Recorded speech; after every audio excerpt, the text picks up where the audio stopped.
Today on Doomed!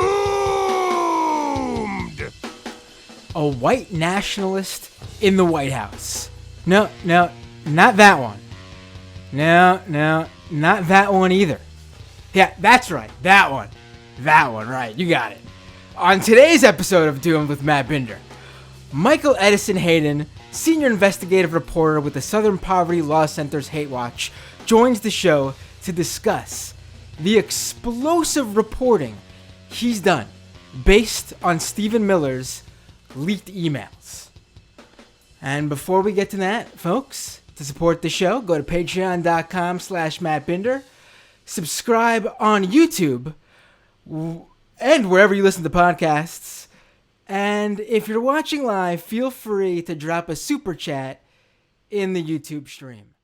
And without any further ado, Michael Edison Hayden of Hatewatch, thank you for joining me. How you doing? I'm doing well. How you doing, man? I'm doing great. Let me pull us up on the feed. There we go. I'm doing absolutely great, especially being that you have joined us yet again. This is your, fourth, fifth appearance, something like that? I actually don't know, but it's been a few for sure. And I feel like they get progressively more troubling every time I'm doing one of these. It's like something that is potentially more dangerous every time, it feels like. Right. Well, this time we have, you always bring the bombshell reporting. You go some sort of exclusive every time, but this time I think you've outdone yourself, Michael. You have received I don't even know how to describe it, a conclave of emails. They like the word trove. There we go, a trove. Yeah, they like that. I don't see trove ever used very much outside of emails. A trove of emails.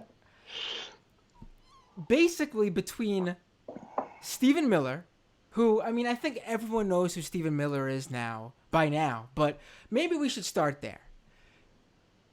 Just summarize really quickly who Stephen Miller is and why is it important that you have these private correspondences from him to the right-wing publication Breitbart. Okay. It's important, first and foremost, because in my opinion, from looking at him, I don't think we've had a White House advisor who is as influential as Stephen Miller has been on the Trump administration. Most notably, the type of very draconian immigration policies that Trump has enacted that we see all the time and create little flurries of outrage that disappear into the constant Trump media cycle, like news media cycle, it feels like. Or the person behind a lot of that, according to most reporting, is Stephen Miller. And it matters because Miller has become very cagey with his correspondences.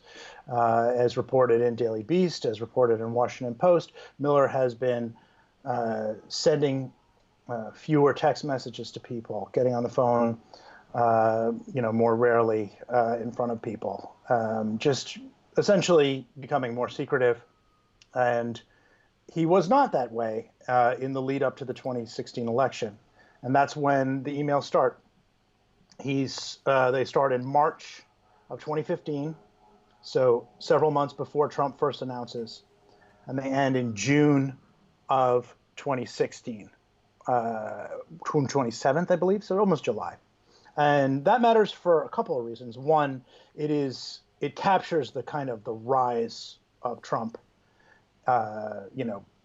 It's almost perfectly timed in some ways, right? Because it is like that's the moment where you just see this kind of like this far right rocket going up in our culture, and then you see this guy who is sending emails to Breitbart to create, in my opinion, an appetite for the exact same policies that President Trump would go on to enact in the White House, and that's why it's so important because Breitbart at that time, now, according to most numbers we've read, Breitbart's traffic has really hit the skids recently compared to where it was. But at the time that this was doing it was peak Breitbart. Breitbart was doing massive amounts of traffic across the world.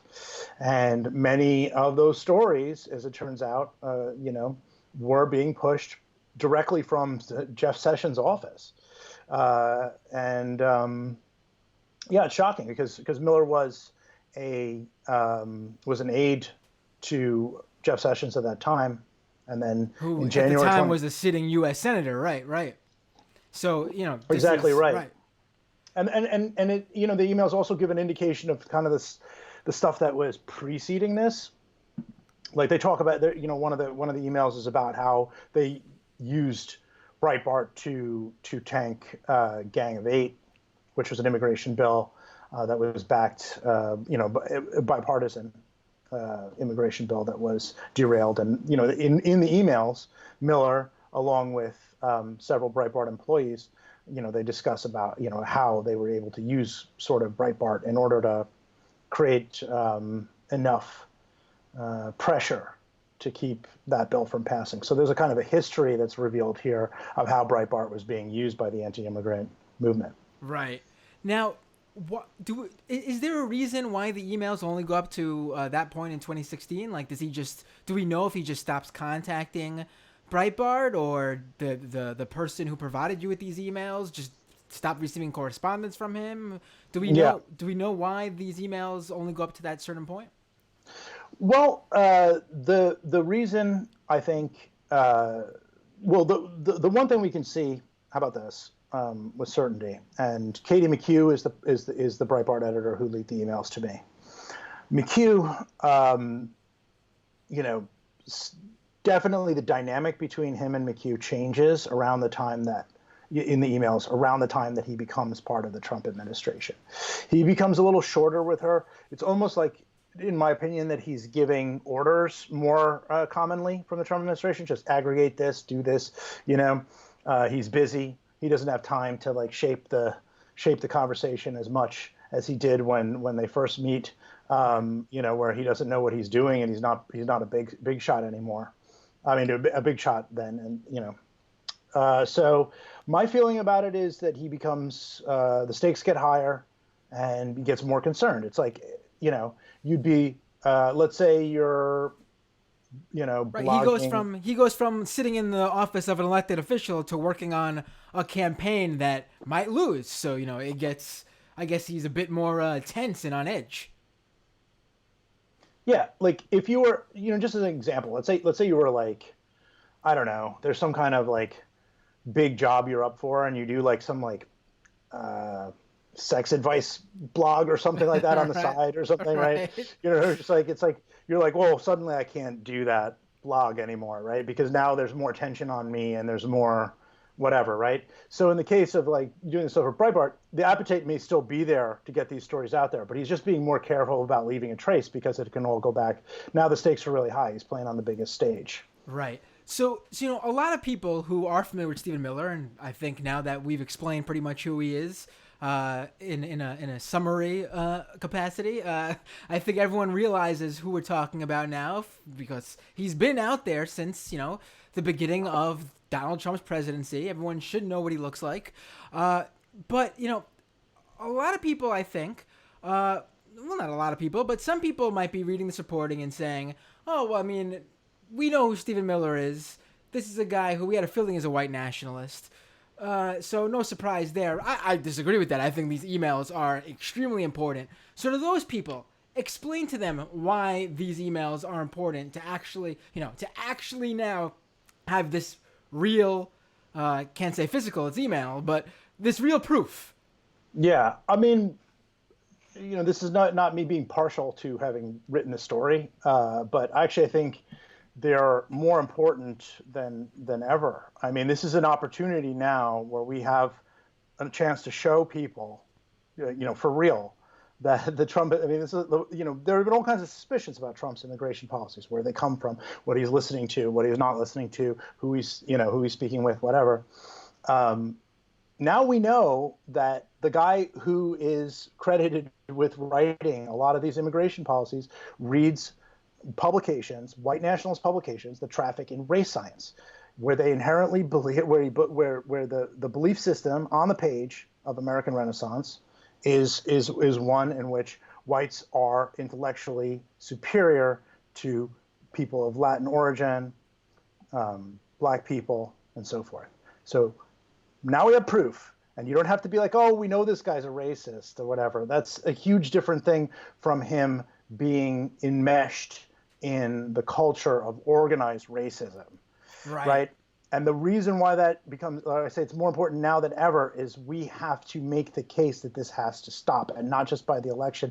We have to, I believe, anybody who's listening should be taking this up, wherever you have a chance to get in touch with the type of people who care about immigrant rights. They need to be, I believe, targeting their focus on Stephen Miller right now, because it's a very scary proposition. If you see things like, that's happening on the border right now where, you have reportedly babies being removed from their mothers. This is a kind of, this is insanity. This is like really torture, in my opinion. And stuff like that, you can imagine why someone who reads publications that traffic in race science, why something like that would be acceptable, theoretically, right? Because if he believes that Latin people from Latin America, are predisposed to being less human, than whites, small wonder why he would be willing to tolerate such behavior or even condone it. And I don't know exactly where, because they didn't answer my questions on some of this stuff. But the fact remains that he's reading these publications.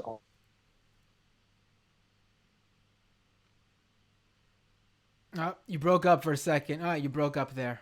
Let me call you back. Oh, you broke up. Oh, you're back. All right, cool. Just take it back to where you were talking about. I'm sorry, I froze there. I felt myself freezing. Don't worry about it. It's all good. Just take it back to where you were telling us about why it's important that we know that he reads these publications. No, I mean, it's important we know he reads these publications because, like I said, and this may have come across, but I'm happy to say it twice, that if he is doing these things, if the government is doing these things at the border and he is condoning it, right?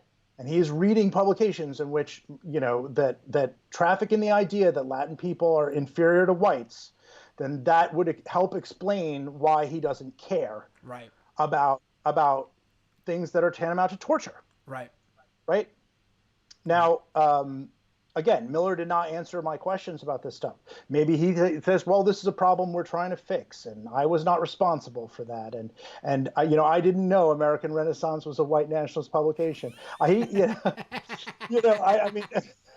I don't know, I wouldn't know because he never told me those things. And the only response that they've given so far is to try to write off SPLC as far left as a far left smear campaign, and that I'm anti-Semitic, which is, I was on here talking Iron March last, was it? Or was it Matt Gebhardt of the State Department who, was it? I mean, it's just ridiculous stuff. And they're not, at no point has Miller ever denied that he reads Vider, that he reads American Renaissance. At no point has he ever denied that he reads those things and that affects his, judgment on writing immigration policy. Right. So, I would love for him to speak out and just be like, no, I don't do that. Because I think it's a very different argument for him to make based upon the reporting that we presented so far.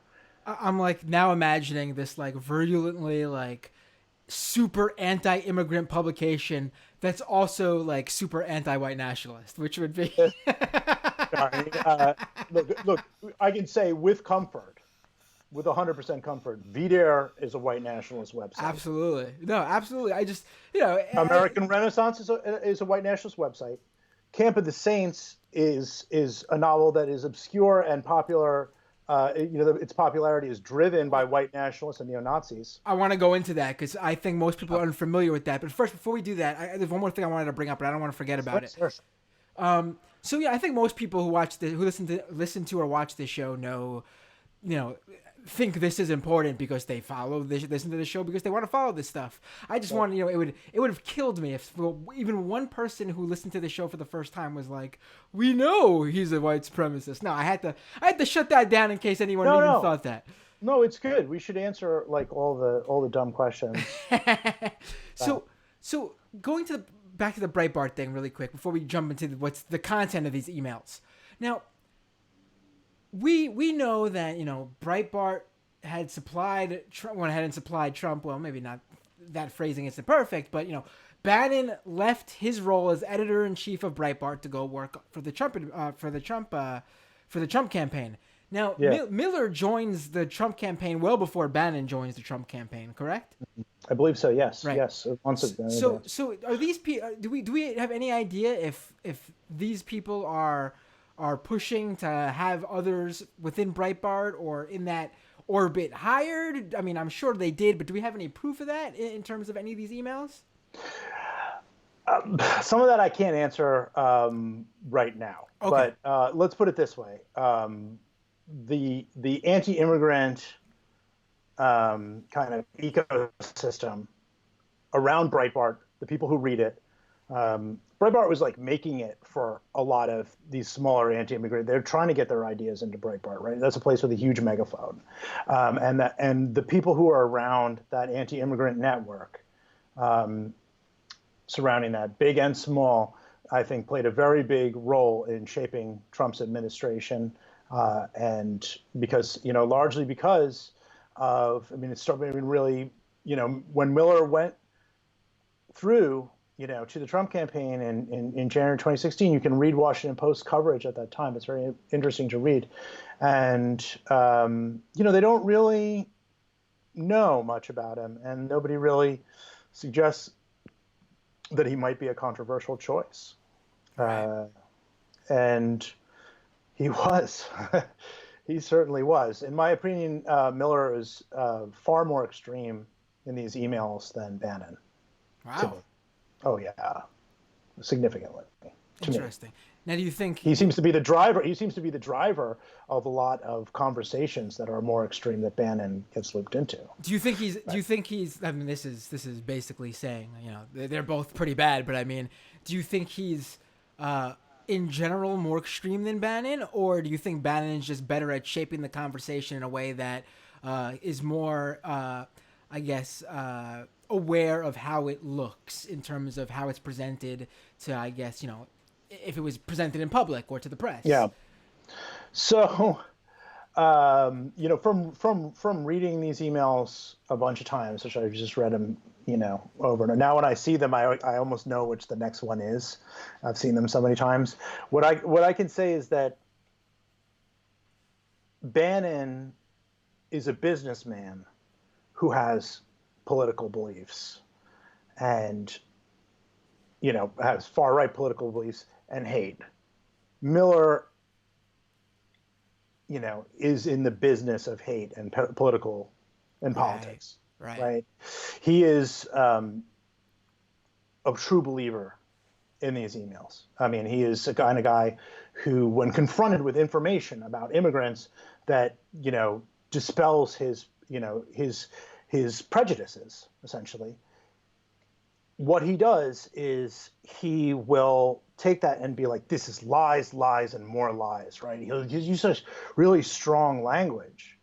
And it's fascinating in some ways because you can see how prejudice functions in almost like a perfect example of how prejudice functions, where someone's like, actually, when you add immigrants to this city, the crime rate goes down or whatever. And he immediately says, this is lies. And he, will look for something to disprove it because he is driven so strongly by his prejudice against, non-white people and non-white immigrants in particular. And it's interesting also because of the fact that Miller comes from, a relatively wealthy background, right? Santa Monica High School. And a diverse background where he was surrounded by people of color all over the place. He lived in Los Angeles. In the emails at one point, he calls it the ruined city of Los Angeles. Jesus. How can he ever go back there? Right. Well, I'm sure there's a lot of places he can't go anymore. Yeah, it's like, I mean, really, thanks, I mean, I just imagine saying that about your home city. You have no attachment whatsoever, just to look back with so much anger and hatred at your upbringing. And if you look at what Miller does, it's like one of the first things he does after high school is he writes a thing for David Horowitz or whatever, and that runs concurrently in American Renaissance, which we revealed in the first story. It was 2005, and which is crazy, right? That's kind of crazy. Right. That nobody found that, or nobody bothered to look.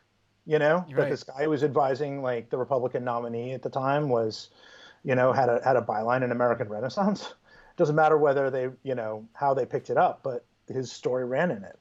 And when he goes to Duke, right, in 2007, helped stage a debate, according to witnesses, between Peter Laufer, who is a kind of a pro-immigration academic, and Peter Brimlow, who is the founder of VDARE, a white nationalist website, right, on the campus. And who does he arrange the debate with? He arranges the debate with Richard Spencer, who, as we know, goes on to found the alt-right movement. What year is this again?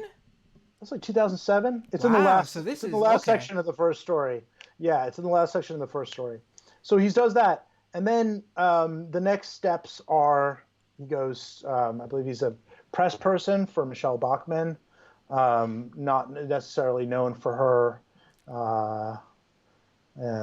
open-mindedness, I would say. And, that's where he starts to get into the business of influencing the press, and starting to push for the kind of ideas he wants to get reported. He wants to see reported.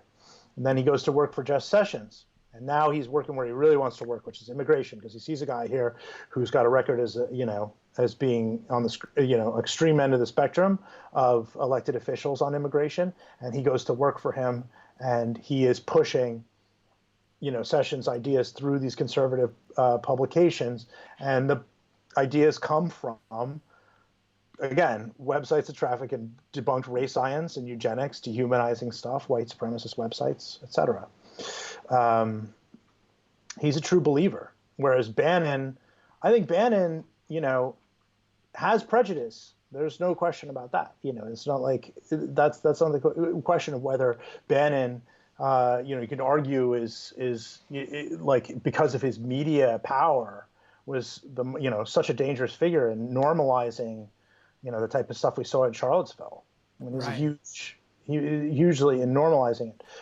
But he's also a business guy, right? Who owns who gets money from Seinfeld and stuff like that, right? So Miller doesn't have time for any of that. He's emailing people at midnight, 1 o'clock in the morning about some obscure thing that someone who is an immigrant did. I mean, it's really obsessive is the way I would describe him. No, I totally get what you're saying. It's sort of like, Bannon is just like an advocate for these things, but he's got other things going on. So he doesn't live it in the way that Miller does. Like, this is Miller's life. It consumes him to be this person because that's who he is.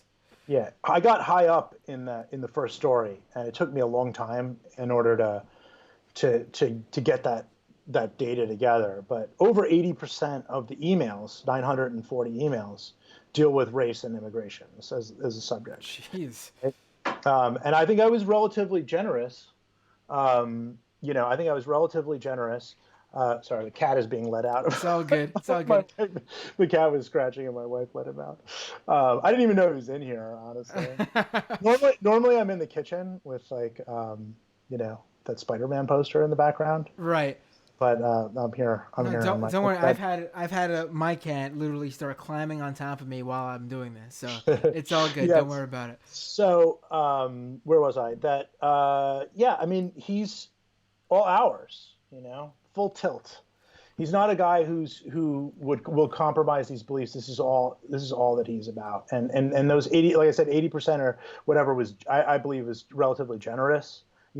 I kept out a lot of. I did not include a bunch of stuff that related to TPS that had a lot of foreign worker stuff in it that is also related to that subject, right? But I was like, well, this is about TPS. That's one step removed, even though I know what concerns about TPS. It's not like he had the Bernie take, right? He's not Bernie also cares about Oh wait, you talking about the TPP? TPP, that's what I'm right. I think it's complete. Yeah. TPP. TPS is temporary protective status. You're talking the Trans-Pacific Partnership, right? Yeah, Trans-Pacific Partnership. My brain. No, it's all good. No, but I kept some of those out of the calculation, even though I knew what was driving, behind that is really this kind of foreign worker concerns, right? Right. There are some issues where, people on the left and people on the right probably have the same stance, but for completely different reasons. Right. And the TPP is one of those very obvious things where, Trump didn't like it and Bernie didn't like it, but Bernie didn't like it for different reasons than Trump and his people. And I'm sure Miller and Bannon had similar reasons to Trump. I'm sure Trump's reasoning actually for being against it was because Miller and Bannon told him to be against it. I'm sure. Yeah, I mean, look, there's a little bit of magic in a bottle that kind of happens when Trump gets the nomination, or even when he announces. When he announces, it becomes like such a massive thing for them. You can see Miller's emails change, right? When he announces in July, he's emailing, he's angry. It looks like to me that he's favoring Governor Scott Walker at that time. And I asked Katie McHugh, she believes that as well. Miller was favoring Walker? Yeah, well, I mean, he was just looking for a candidate. Right.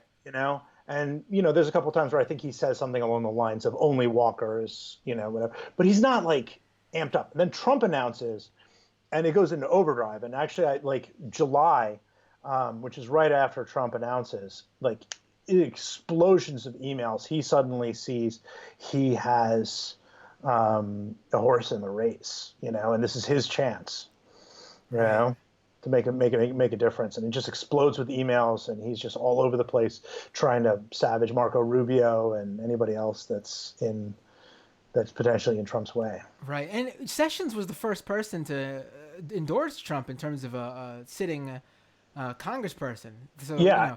Well, I'm sure you can, based upon, I also have seen the emails from Garrett Murch, who's another, aide to Sessions at that time. And so, I mean, they're really like tag teaming Breitbart on these things where they're just both at the same time sometimes, emailing. You can imagine them, the two of them, true believers, listening to conservative talk radio in their, during the day. They're listening to Mark Levin's show because they're referring to things that Mark Levin just said and Rush Limbaugh. Wow.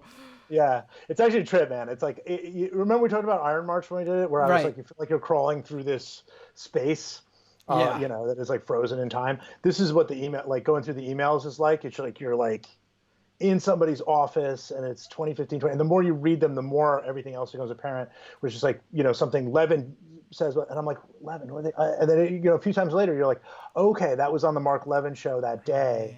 Right. They were listening to it on the radio together.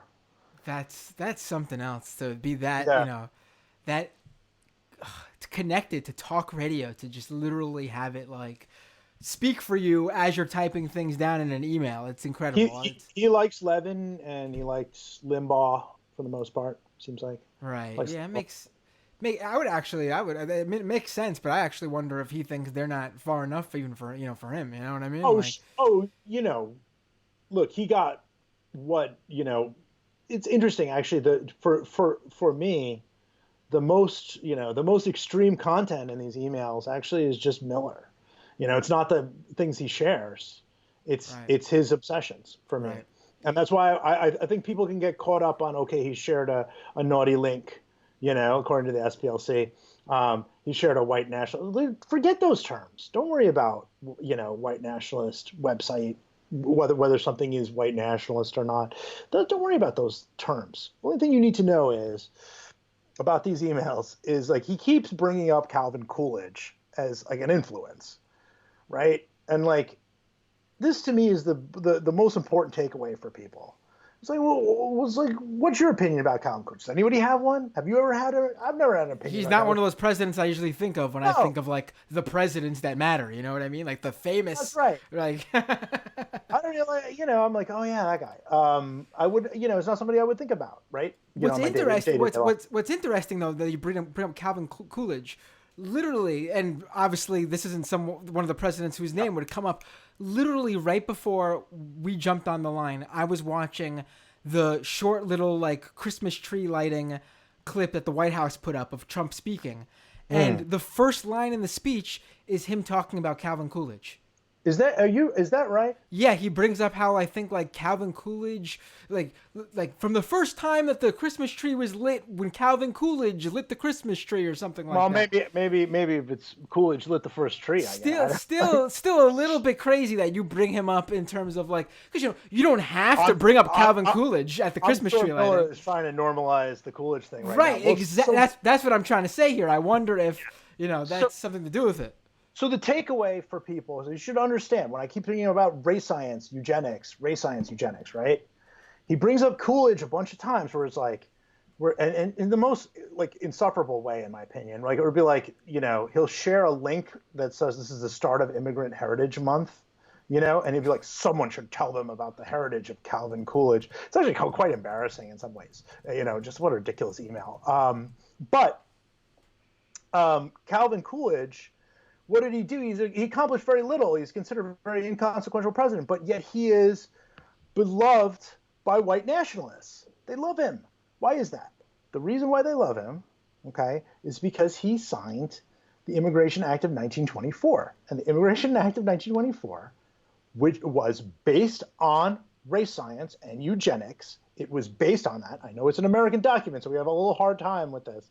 Based on race science and eugenics, it placed racial quota laws on our immigration system, and we did away with it in 1965 with Hart-Celler because by removing the racial quota laws, take away the racial quota laws, then we have a more like the contemporary modern world that we know of, whatever. So why does he like Calvin Coolidge, who gets written about all the time in American Renaissance and Fear and all these things? Because he put a complete halt on immigration at one point, and he put in place racial quota laws based upon debunked race science. It's like believing that you could turn lead into gold. This stuff has been thoroughly debunked by the scientific community. It is complete garbage. But that is the guy that Miller looks at and is like, that's America. That's American heritage, essentially, is what he says. He keeps referring to the heritage of Calvin Coolidge. So the heritage of Calvin Coolidge is essentially that. That's the first thing. Second thing you need to know is that Calvin Coolidge was praised. The Immigration Act of 1924 was praised in Mein Kampf. Okay, this predates World War II. So let's just again, right. For anybody who's stoned and doing video games at the same time or whatever, I'm going to slow it down for you. This is almost 100 years old at this point. Okay. This is in an era where people are being lynched, okay, and this is a truly dark time in America's history that predates World War II. Okay, there's America, the levels of racism that would be acceptable in mainstream American culture in 1924, almost 100 years ago, et cetera, et cetera. So the fact that this guy is in there and he's writing the immigration policies now, and he's looking at a guy who was praised by Adolf Hitler as that's his version of American heritage. That is, I'm sorry, something else to me. That is not good. And it is an issue that I think people who are concerned about this need to be pressing people about. If somebody's can reach 3 people to tell them, tell 3 people. If you can reach 300, tell 300. If you can tell 1 million, tell anyone you can, because this is really, really bad things are happening in the United States right now. And if this guy believes this stuff, and the emails say that he does, then we have a really serious problem on our hands. Oh, for sure, right. Not to stick around with the Coolidge stuff, but now that you brought all his history up that I wasn't even aware of in terms of why he's so prominent among these people, and then the Christmas tree video I was watching, it makes sense. It makes sense. I bet your probably was like, oh, that was cool. Let's try to get it in there, try to normalize it, because he's you can see he's trying to resuscitate himself right now with little things, right? Right. Just you don't have to mention him. It's not necessary, right? I'm normal. It's not weird that I'm this, been exposed, in these emails as this, as having these beliefs. Right.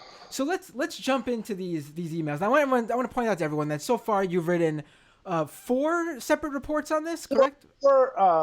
for there, you can see them all like on one, in our homepage. I think we have you can read 6 of them, but 4 are like the meat of the investigation, so to speak. Then there's a sidebar on Camp of the Saints, which I prepared in advance because I did not want that tidbit to go and people to say, oh, what's Camp of the Saints? So I explain what that is in that sidebar, and Hannah Gase, who is my colleague there, wrote a little bit about the reactions at that time.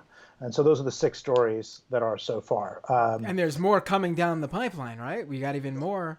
Yeah, I think I'm gonna, I'm working on something now. I don't want to put a date on it just yet because stakes are fairly, I want to get it right. The point is, I cashed out what I had in my head with those stories, the first time around. And I didn't know how people were going to react to it. I didn't know what the reaction was going to be or anything like that. So I was not like super prepared to just keep going. And I was also just burnt out, So now I have a chance to like look at them with fresh eyes. Not so fresh, actually, to be honest with you. You can't tell. You can't tell for the fact that I was TPP, TPS, like, it's all good.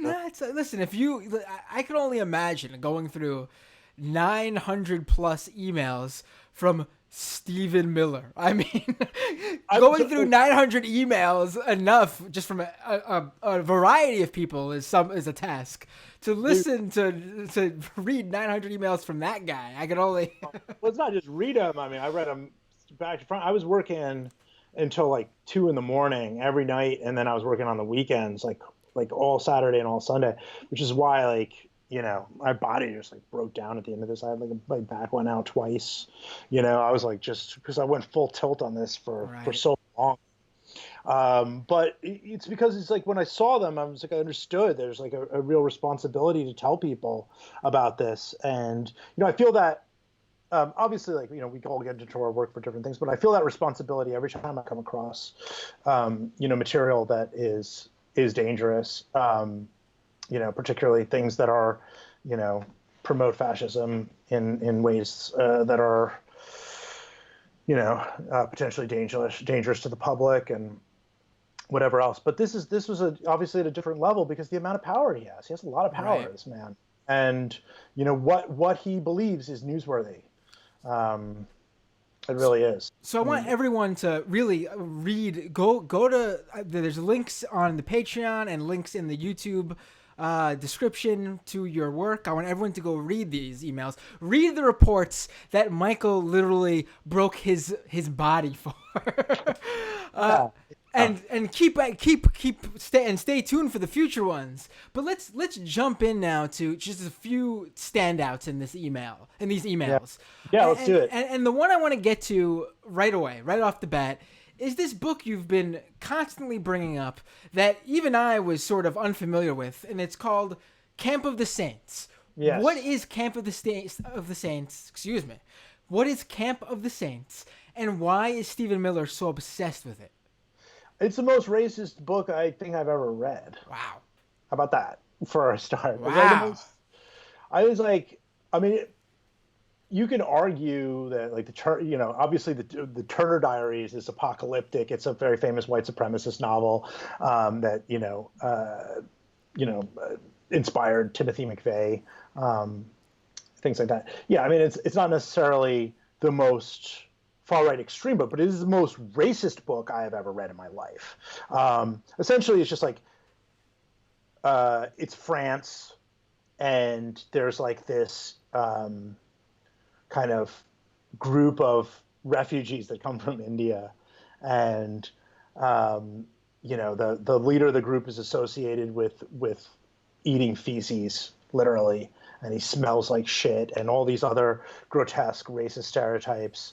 And basically they come into France and they begin like taking over. Basically, they're taking the culture and they're having sex with. There's like a white woman is essentially raped to death in the book by refugees, and it's done in this just absolutely trashy style where it's sort of hinted at that she's enjoying it like in this weird way. It's just like this really grotesque, perverse. It's like, no kink shaming. It's like a really ridiculous, but it is. I mean, it's like this so fixated on fear of brown people. That it's perverse. It's like quite disturbing to read it. I mean, as a person myself who's like mixed Arab and white, who read that, I was like, well, I'll just tell you, the world doesn't necessarily end when Arab people show up. But Right. Arab and Indian immigrants essentially, and they just take over. There's one part in the book when there's like a priest who's kind of like the far right figure. I believe he's sort of like warning about he's like warning about race mixing and like how could it lead the culture or whatever. And there's this like hippie kind of character, like a leftist who's like, just let it happen or whatever. And then the guy shoots him to death. The priest or whatever. I think it's a priest. I can't remember if he's a priest. I don't want to get that wrong. But the far right figure. Anyway, the point is that those are the stakes for the author, right? The stakes are, this is worth dying over. Race mixing is something worth dying over, right? And that's insane. That's look, people can write books about whatever they want, but we should have concerns about the fact that we've got, like I said, arguably the most influential White House advisor in generations in there right now, writing immigration policy that restricts people who are non-white from entering the United States, and the whatever it is, de facto Muslim ban, and he's reading books like this and recommending stories on it. How does he like in what context does he bring this book? This book is complete work of fiction, almost, right? Like, it's not even based on. Yes, it's like a dystopian. But I think I compared it in the sidebar to like RoboCop. If like where RoboCop is just incredible. It's one of my favorite films. But like in Verhoeven's movie, right? Like this whole privatization of public goods is the dystopia that drives, or public works is the dystopia that sort of drives the action of RoboCop, right? That drives the conflict. Conflict arises because now OCP is now involved, the corporation in RoboCop is now involved in, they're doing the public works program, and now they're saving time with like robot cops who are violent, dangerous, and all this other stuff, right? So this is a dystopia where what drives the tension of Camp of the Saints, and I should say tension, it is a terribly written book, and these people read terrible books in the anti-immigration. They're just like, it's so much sad way to live. Anyway, the point is that the tension is driven by brown people. It's just brown people showing up. That's the tension. That's the dystopia, which is why it's such a book that should be regarded as such low esteem. It's just garbage, with terrible prose too, just crap. But I mean, this doesn't make any sense in terms of like, I mean, you could just then, I could pick up Harry Potter and say, I hate to bring up that book of all books. I can't believe that's the one that came to my head. I'm the type of person who tells everyone else to read another book, and here I am bringing up Harry Potter. But it's like, there are some liberals who I bet would probably make policy off of Harry. Right. I'm shocked. I'm actually disgusted at myself for bringing this up for this analogy. But it's like being like, look, the life of the Muggles was so much better before the wizards showed up. I mean, who like it's like completely makes no sense. Like, what is it even? It's a fictional book. It doesn't even. It's just right. But look, let's get back to the point here. So, Camp of the Saints, why is it, he reads the book. He recommends it, Breitbart write about it in the context of, Pope Francis's rhetoric about refugees. Okay. He says, has anyone compared this to Camp of the Saints yet? And McHugh blows him off. She doesn't respond. But Julia Hahn, who is now an aide in the White House, by the way, was working at Breitbart at the time. She writes an article based on that. In fact, she was taken to task in The Intercept over that article. Like, there was a thing, the extremist in the White House, Julia Hahn. But the person who was influencing it, from, most likely, based upon the timings of the email, he recommends it to McHugh on September 6th, then Julia Hahn does it on on September 18th, unless that's a total coincidence, is Miller. And, Bannon gets in trouble for referencing Camp of the Saints, which he does on a radio show on Sirius with interviewing Jeff Sessions. He does that on October 4th, I believe, 2015. And so a month after Miller starts bringing it up in these emails. Another thing that is important is, Camp of the Saints is not just a racist book. It was produced by a white nationalist publisher in the United States. It's a French book. The rights were picked up by a white nationalist publisher. So it's like, in order to get it, in order to get access to it, you have to make contact with some unsavory people. Then VDARE has a story tag called Camp of the Saints, where they plug at the end of anything that has to do with non-white refugees. Right? Right.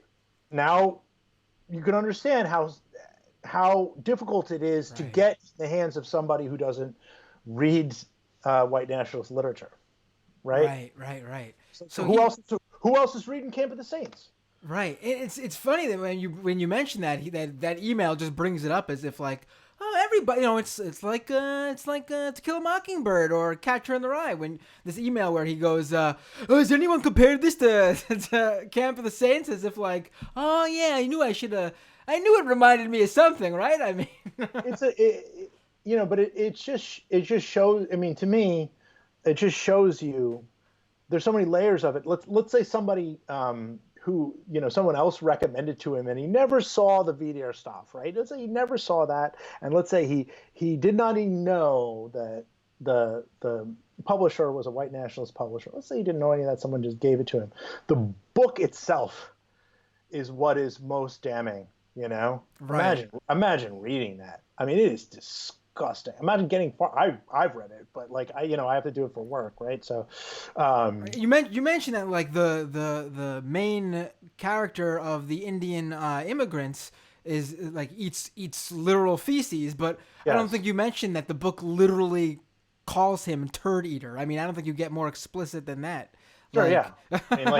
I mean, I think that says everything about how this book views immigrants. I mean, it's incredible. Yeah. I mean, now is this where that whole, because I've seen them do this, and I was like, where are they getting this? Because they all use it. Is this book where their terrible phrase "shit skin" came from? Is that where that came from, or I don't think it necessarily came from there, but that's a good question actually, because that's one that I had never heard that word until someone called it to me, like on Gab. I don't think it like necessarily came from there, but it's all part of the same thing, like associating. Culture, right.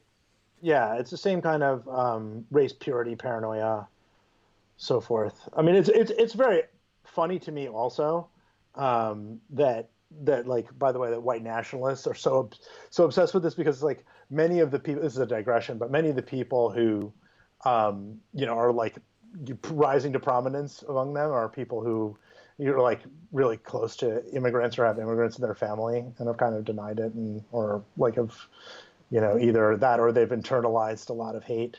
It's fascinating to me, actually. Right. Yeah. Absolutely right. I mean, Miller himself is Jewish, correct? Right. I mean. Yeah, he certainly is, as a matter of fact. But as I've said about that, like in reference to, because I've had to answer questions like on CNN and stuff like that about anti-Semitism, I mean, which is ridiculous. But like anybody at all can believe in this in this evil race science crap. Any sicko Absolutely. Can believe in it, and you can be Jewish and think that you are superior to other people because of bad race science, right? And you can, of course you can be light-skinned, Latin as well, of course.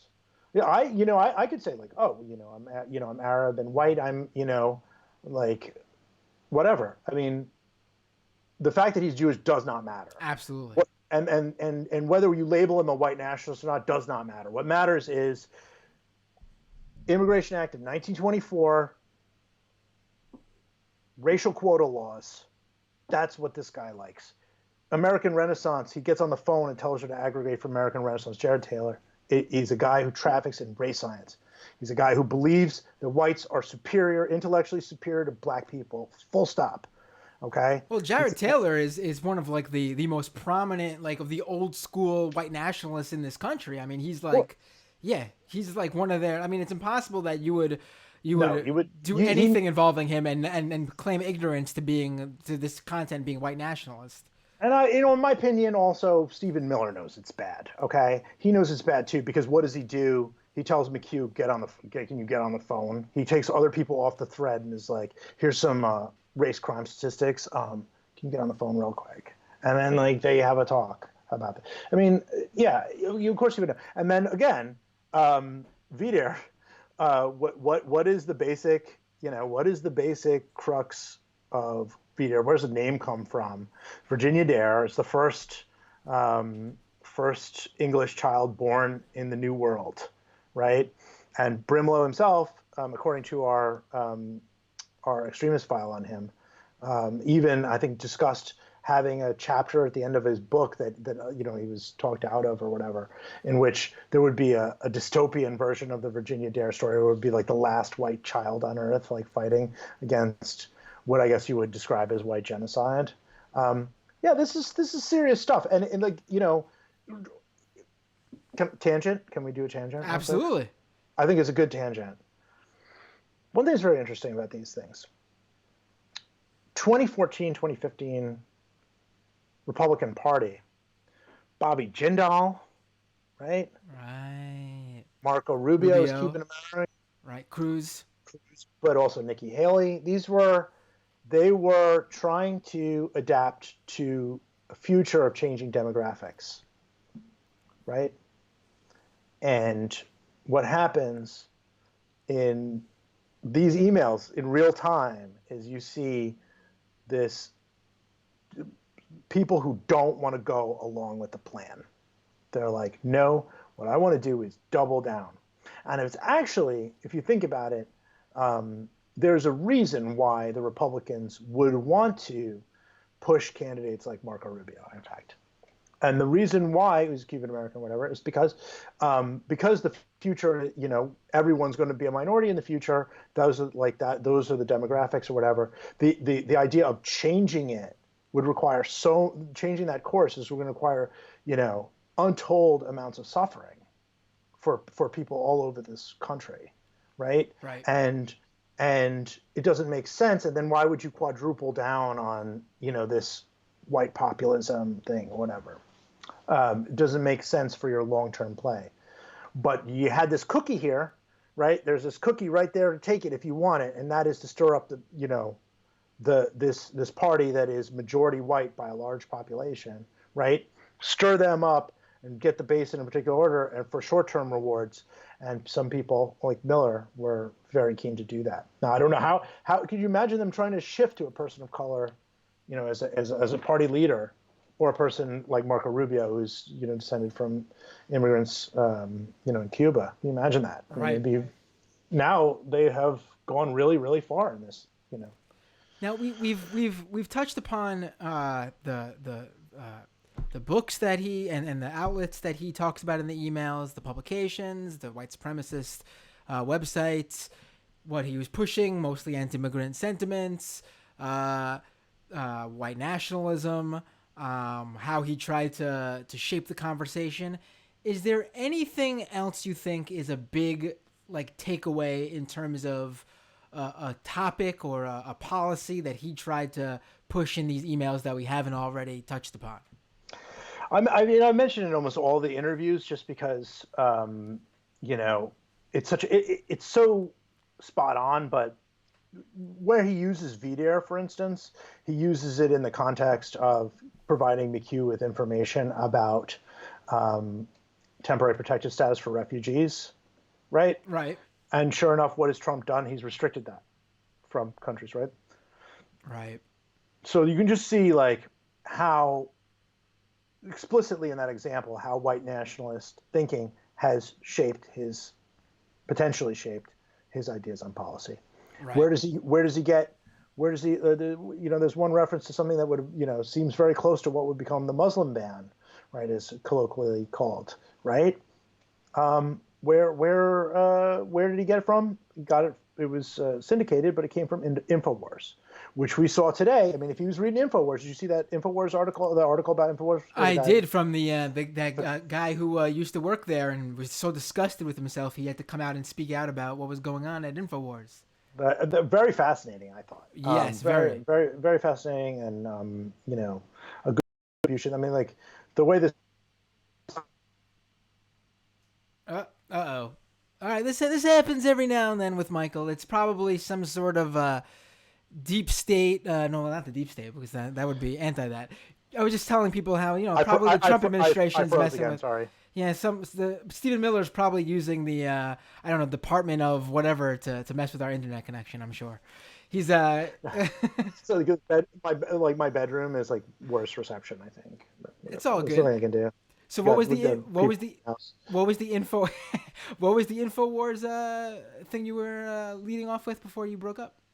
No, it's just like he refers to something that is like Muslim ban right. related. I would say is the way I would describe it, and it comes from InfoWars, and we see in the InfoWars, like in that InfoWars tell-all article in the New York Times, right? The guy's like, yeah, we're just making up stuff wholesale about Muslims to satisfy Alex Jones. So if he's reading out stuff about how Sharia is being, is coming and like these places and whatever else on InfoWars, he's reading a lot of scary stuff and stuff that we shouldn't be using to fuel policy. Right. That's wild to think that, some random person working at InfoWars is making up a fictional story to keep Alex Jones happy. Alex Jones reports this completely 100% fictional. I'm not even talking about he saw something in the news and shaped it in a way that fit his ideology. We're talking wholesale making up stuff. Like, didn't happen, complete works of fiction that Alex Jones went ahead and presented as real news. And someone like Stephen Miller is reading this and then taking it as real, and then emailing it to Breitbart to spread the word so it gets covered, and that gets fed to Donald Trump and to other Republicans to then make it into policy. Yeah, I mean, for all I know, that InfoWars thing, maybe it was linked on Drudge that day, maybe whatever, but it's the consistency, it's the consistency of these, of the emails and the stuff he says in the emails that makes it clear that he would be exposed to that type of stuff, most likely around that time. I don't know. I mean, it's scary to me. It's scary, like that this is like that these policies are connected to that stuff. That reality for me was very grave. It felt like very, it was very heavy on my heart when I saw it. Right. Now, Michael, what if you can? I understand if you can't. Can you give us a small taste on what's to come?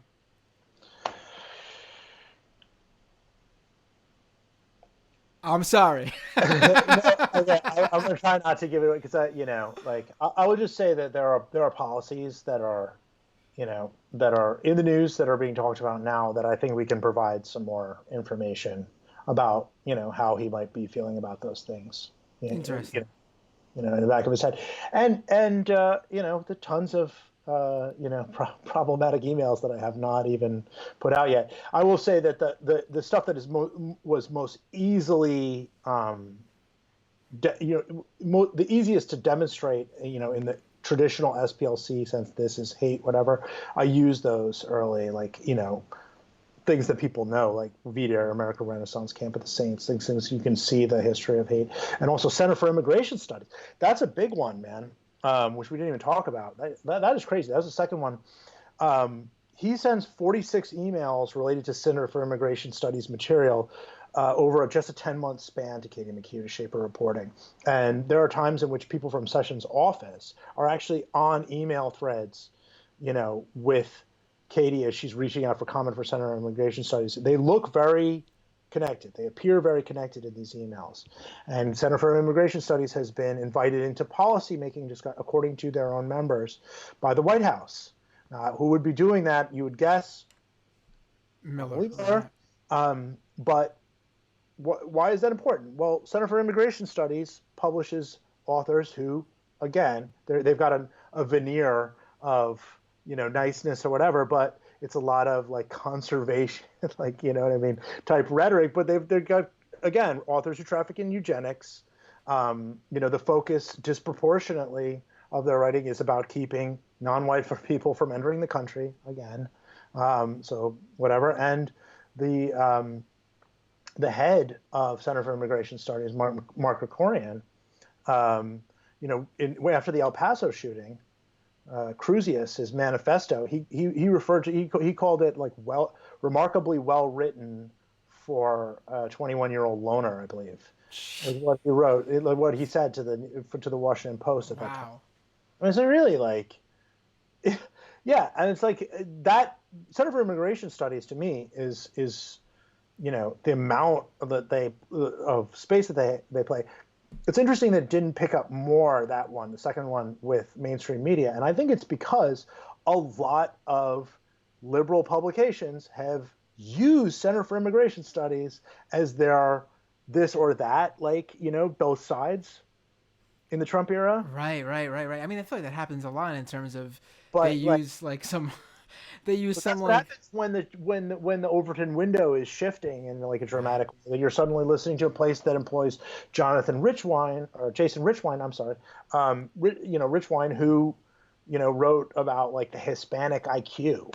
Like, I mean, he was fired from the Heritage Foundation, this dude. Right. Michael. Oh yeah, one more. I'll put my glasses on the end. Like, people who complain that there's too much glare in my glasses. Actually, it's mostly like Nazis who complain. They're like, "I saw you on Doom." Why I'm appeasing these people. Those Nazis are very concerned about aesthetics, as you know. They all look very cool, and they have the best styles, and they're all very fit and in shape and looking good. Yeah. So let me ask you really, and I understand if you don't know this or whatever, but this is something that actually I've been wondering. Is this Katie McHugh provided these to you? Now is McHugh sort of, because I know she's had her own. I mean, she was fired from Breitbart for anti-Muslim rhetoric in like tweets or something.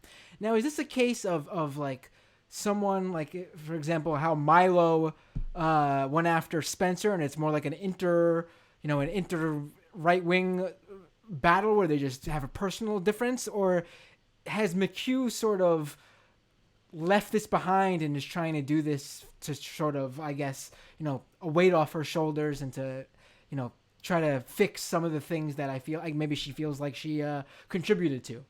Yeah. I have talked to McHugh every day, four times a day since June, basically. Like, she and I are in constant contact, and she has suffered tremendously, in her time outside of the alt-right, and I cannot vouch for her more strongly. People made like a really big deal of that guy who made the YouTube video about like being sucked into the alt-right or whatever. So remember that, like the something. No, I know you're talking Faraday about. Right. Speaks guy. Right. I mean, there's been like a few things about people who leave this and they do this or whatever. I mean, McHugh is doing something. She's not just telling people this is bad and don't do it. I mean, she is trying to dismantle it. Right. She's trying to undo a lot of the hate that she saw when she was in there and she participated in. Right. Like, for people who don't understand like way sources work with journalists and stuff like that, it's like not every source is like, like somebody's like, hey, I want to show you something, and then like, they don't really, and they're like self-censoring. You're like, what are you talking about? And it's like, that's not useful. You're like, I can't really use this person. Ideal source behavior is what the type of stuff that McHugh did, man. She just was like, look, here's a video link. Are you interested in that? I said, yeah, I would like to see more. And then she didn't know what else was in those emails, and she just like, take them. Right. Now, is she still a conservative, but just like not like not a racist and a? I think she, I mean, I think. Or did she like pull a Peter Dow and go from she was saying positive stuff about Bernie last time I talked to her. But she was saying it like, in some ways just like pure necessity, just like, things about healthcare, things like that. Like, right. Just like that sort of, that type of stuff. I mean, it's like, I think that right now, I mean, I can't speak for Katie, but I think her primary, if there is an ideology, it is, it is against this old ideology, right? Like Right.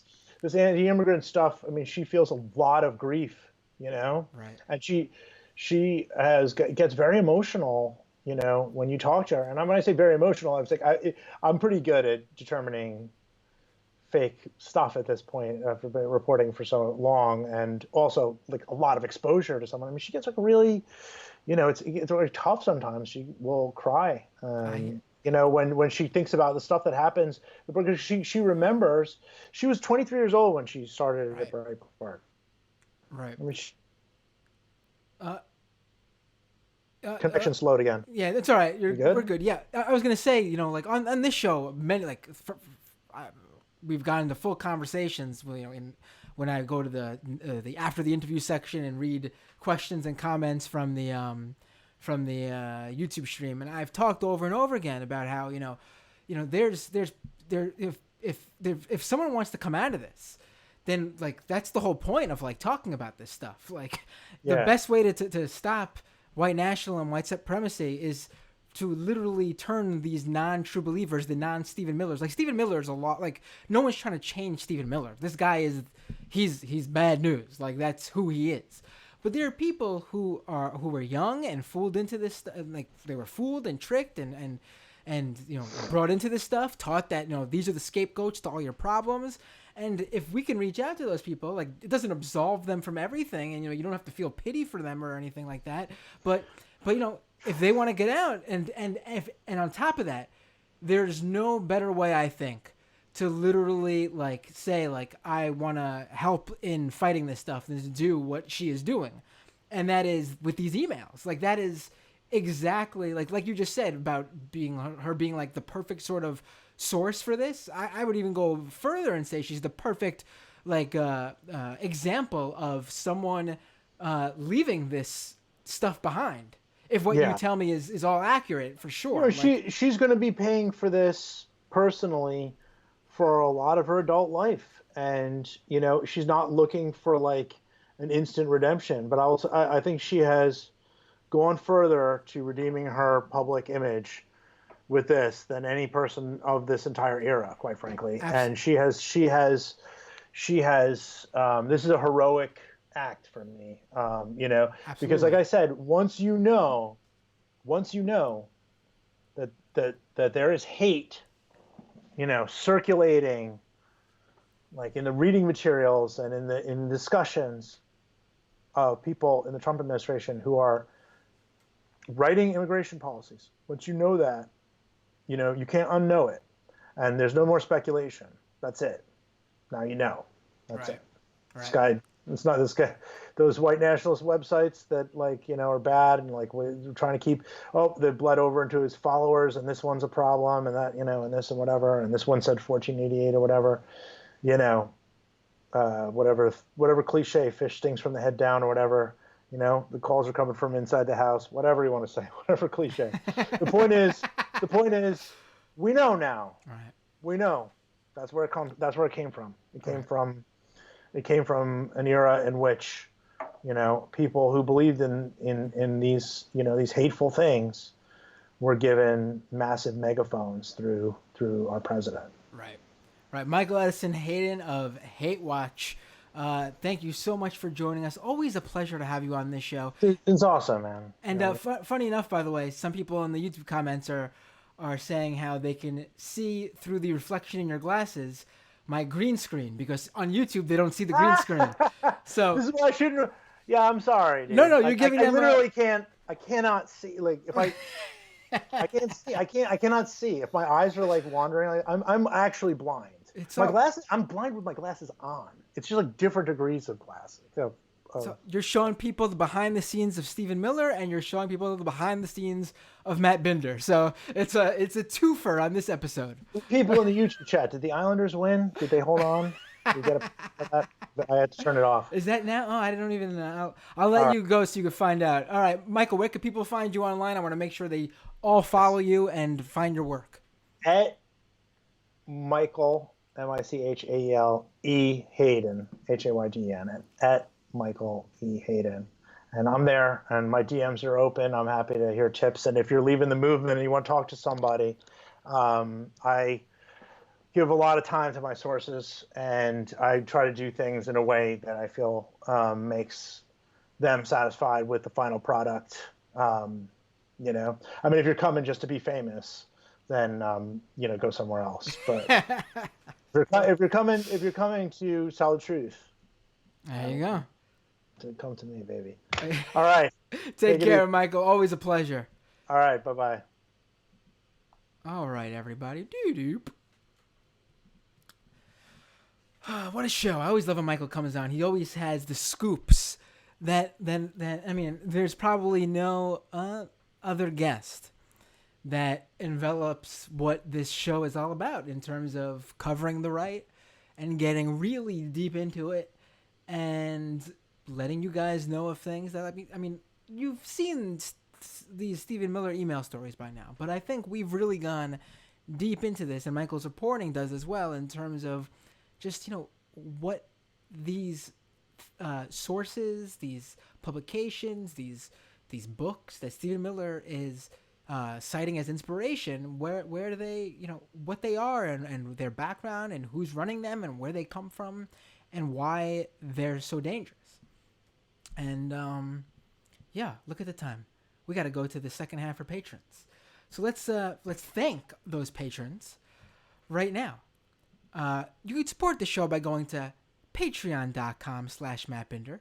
That's patreon.com/mattbinder. That's patreon.com/mattbinder. We are seriously, honestly, inching so close to the goal. The goal I set was set a long time ago, before the show was really, you know, before the show wasn't even, I mean, it started, and it wasn't even, I mean, we started strong, but it really, it was before it even took off. And we had like a normal audience that tunes in for the live streams. Like, I look at the live streams now and I know that there's about a dozen to 24 regular names. And then there'll be a few more that surprise me who I've never seen before. So patreon.com/mattbinder. Literally, if like 10 more of you join, we hit the goal, and I will jump in a Patreon only stream, and literally we'll discuss what we're going to take it. We'll discuss where we go from there. Like, you patrons will shape what's next. Do we do like a extra patron show? Do we do those YouTube clips I've been wanting to do? But if we hit that goal, I will do them. It won't be, I want to do them, and if I can get around to them. No, if we hit that goal, that's part of hitting that goal. If that's what we agree upon, will be the next step. So let's do this. Let's get to that next point. And these are the people who have been with this show, whether it be from last year when the Patreon opened, or whether it be from last month when the end of November was our last. December just started, so last month was the last show. So those people who make the show possible: Abigail T, Adam Q. That's two separate Adams, by the way. I want to make sure that's everyone's got that. Alan B, Andrew C, Andrew H, Angela, Ari R, Ben, Benji, Bobby M, Brosnan, BZ, Champagne Kami, Chi, Christine H, Colin R, Connor R, Cyber Snowstorm, Dan K, that's two different Dans, Dan M, that's three different Dans, Dank Yuger, Dave K, David Z, Dragon Slayer, Eugene B, Fraz K, FTW All Day, Future MD, George A, Greg D, Grim Locke, Ian Curtis J, Jack D, Jameson Test, Janelle A, Jasmine H, Jeff K, Jeremy M, John B, John S, Jonathan B, Jonathan L, Joseph R, Joyce M, Justin S, Katie S, Katz, Kaushal,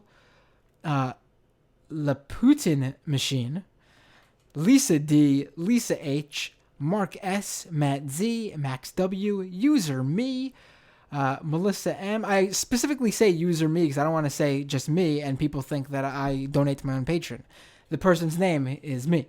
Melissa M, Mitch V, Michael B, Michael J, Michael M, Mr. Danks, Nicole A, Namde Net, Null Style, O Death, Qster, Ryan left his best, Scott R, Sean H, Stephen R, Stephen S, Struggle Session, TM, Tamney G, Terrence R, Thaddeus A, This Is Not Pizza, Tina M, Todd K, Tom G, Tom M, Why That Thai Guy, Will P, Wutopian, Zachary P, Zarin, and Zoe G. And actually, I wanted to thank one more person who is not currently a patron, but they joined after the last show, but they had to cancel after Patreon already charged them. So I'm assuming they joined with the intent of giving me a one-off, and then they canceled because who knows why. But I want to appreciate even the one-off. They were patrons during a time when. So Peter G, thank you, buddy. You count too. All right, folks. You can also support this show by subscribing on YouTube, youtube.com/MattBinder. Also subscribe via iTunes, Google Play, wherever you listen to podcasts.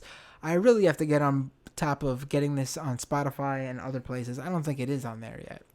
I will do that. I've been saying I would, but I will do that.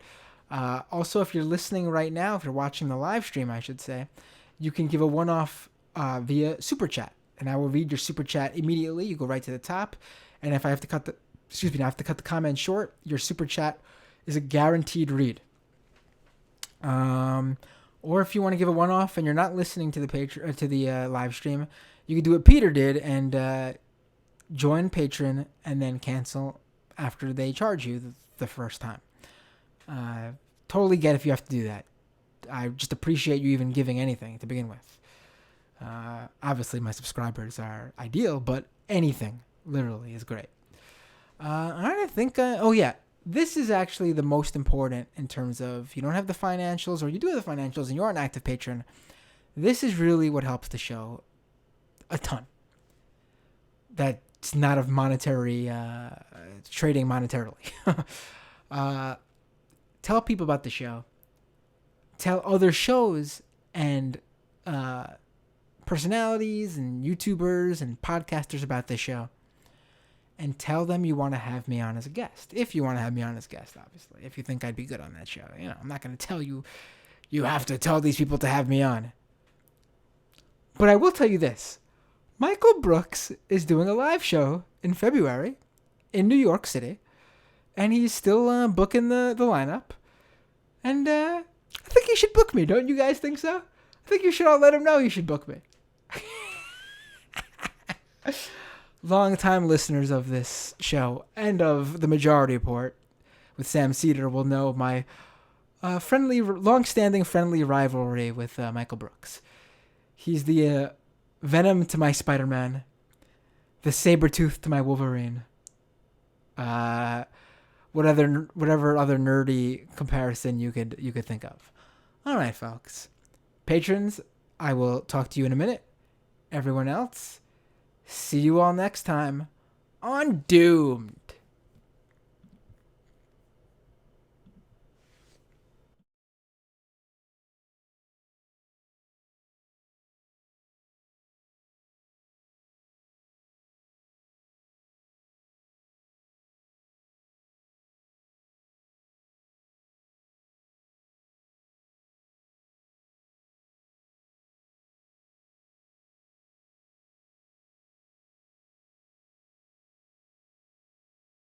All right.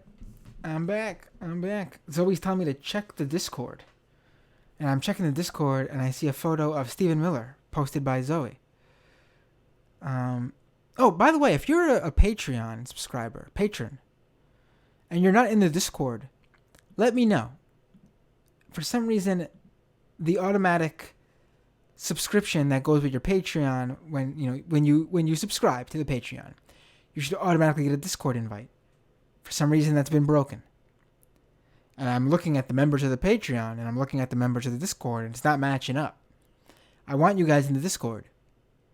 I have dropped the ball in the Discord, but there are certain people in the Discord who are making it very lively recently that are inspiring me to get more active in there.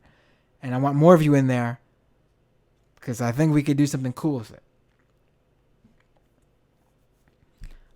So get at me if you're not in the Discord and you're a Patron subscriber. I've also, I've mentioned it a while ago, and I do think, I know people hate Facebook, and I've written a ton about Facebook, but their group feature is very good in terms of community building. They have dropped the ball on it, because to me, I think all the other bullshit they do is not even, it's a waste compared to how good groups are if you're in a good group. I'm in a few good leftist groups on there, and I think it's a good feature. It's too bad it's a Facebook feature, but it's a good feature. So I'm really been thinking about starting a Facebook group. I know I'd thrown around maybe like a Telegram or something, but I don't think enough people, at least on the left, use that. I'm thinking, the Discord will be just for patrons. That'll continue to be our conversations, and the Facebook group will be created to spread the word about the show, because we'll let anyone be able to join the Facebook group. And we'll keep doing our show talk. You guys on patrons will continue to get the first look at who we book. You guys will be able to get to like how Renee has done. You guys will be able to continue to inform me on who you'd like to see as a guest. But on the Facebook group, we could share memes, clips from the show and other shows, and push other podcasts. I actually have this idea. I'm all over the place right now, but that's how I feel right now. So we'll do it. It's the patron only part of the show. I've been really thinking of starting this project. I already have the domain for it.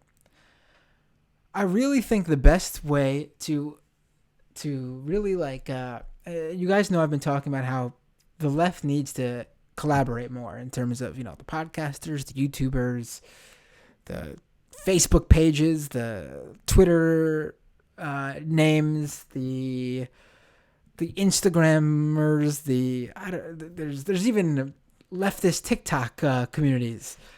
I feel like we could all collaborate more. The right naturally does it.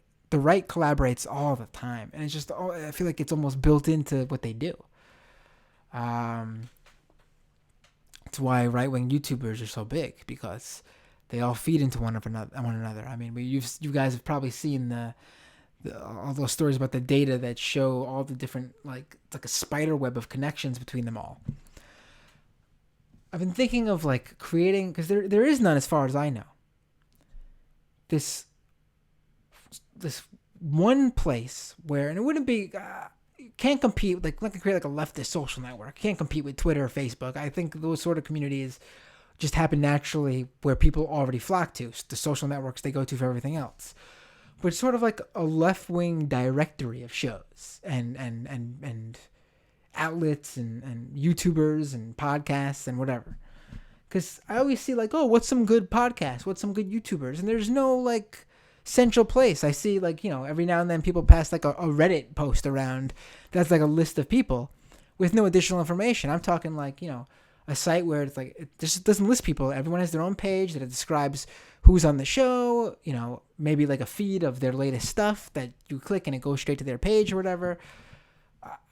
Just spitballing here. And I think it would be good to help people collaborate, because, you send people to this page and you go, these are all my fellow YouTubers, support this person, I really like them, support that person, I really like them. And I think it could be something that helps people find all these shows. Because there's some, here's an example, and I'm sure some of the show's listeners will be happy I name dropped them again. They've been on the show. More people should know about Bad Praxis. But they don't, because the good people who are on that show don't have these huge social media profiles. It's a good show. They've been on the show and it was great. But everyone also knows that if they want to come on the show again, the deal is they have to all become patrons. So that's sort of like my, no, it's not Gab. No. What I'm saying is, you don't want to do that. I think that's the mistake of Gab. And they have to do that because their shit isn't allowed on the mainstream networks.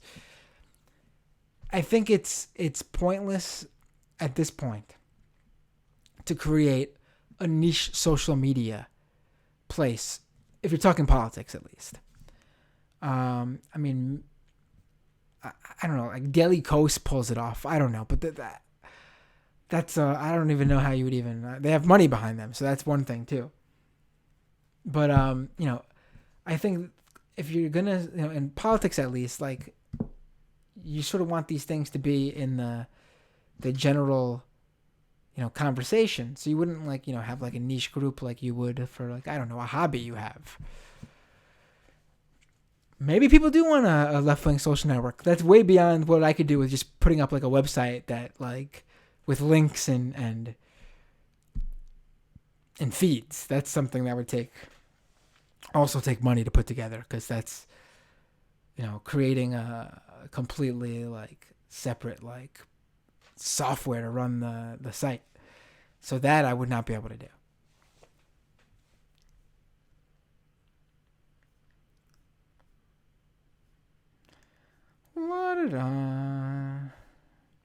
Those are my random ideas. Umar says, if it's so good, why is it called bad praxis? Sorry, Kennedy. All right, I'm going to read through some comments and we'll get some questions. Let me check if there's any super chats. I don't want to miss those. Let me do that first.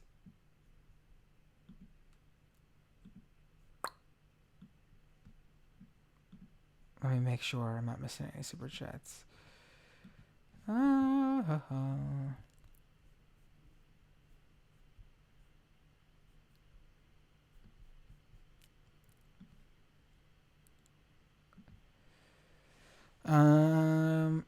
Rexol with the super chat. Thank you, Rexol.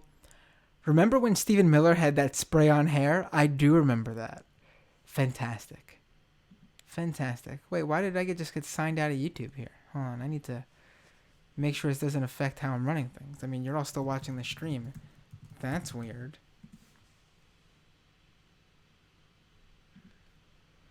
Very weird.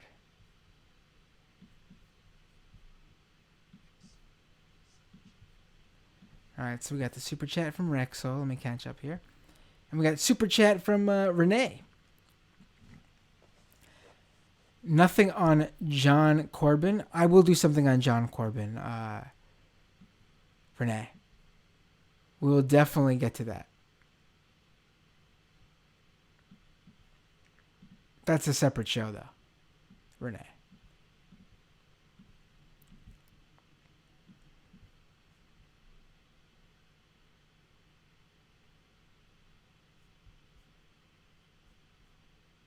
All right, let's get some comments here. Oh, Zoe was impressed that I started on time today. Yeah, Michael was ready to go.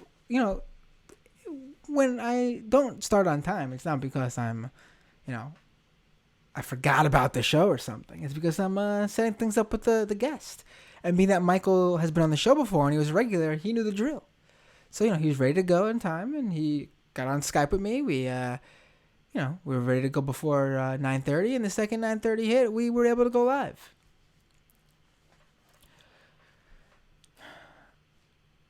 Zoe called this the Late Lefty Show, where we talk about Nazis. I should have called the show that instead of Doomed. The Late Lefty Show, where we talk about Nazis. I sort of like that, actually. Maybe not the second half, but I like the Late Lefty Show. The Late Lefty Show. Leftists tonight.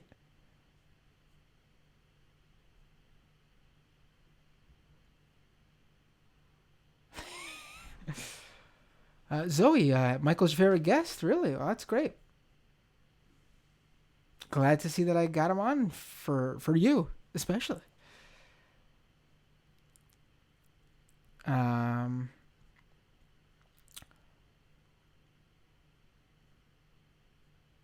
Grim says, where's Grim's part? I just lost it. Oh, well, we'll keep going. Oh, Grim, no fan of David Slavic of the Michael Brooks show. Let's not get into that right now. I don't know enough about it. He's been nice to me. But we should probably do a show on that. We could, if you, I mean, you all know I want to invite Amy Teresa on this show. So if that's your issue with him, I will reach out to him and see if we could get him on the show and we could all discuss this. Lay it out. We could do an episode just on left-wing drama if you'd like. Or left-leaning drama, or I don't know what you want to describe it as. But we could do that if you'd like.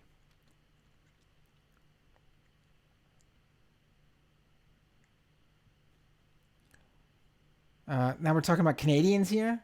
What's going on? Zoe, you're in Canada? Raul, you're in Canada? Raul asks, are there a lot of Montrealers that are fans of Lefty Tube, MR, TMBS? Eh? Eh?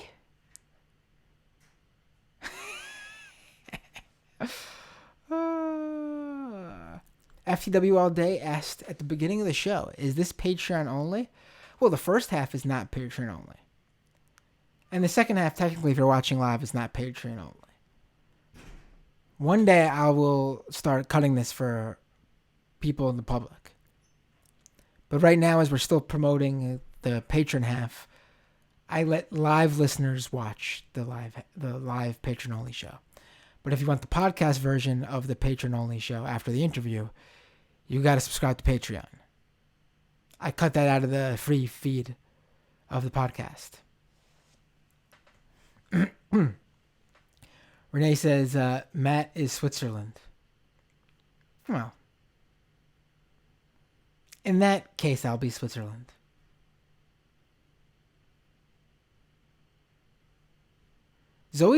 Someone keeps saying Zoe's not a patron. Zoe's a patron.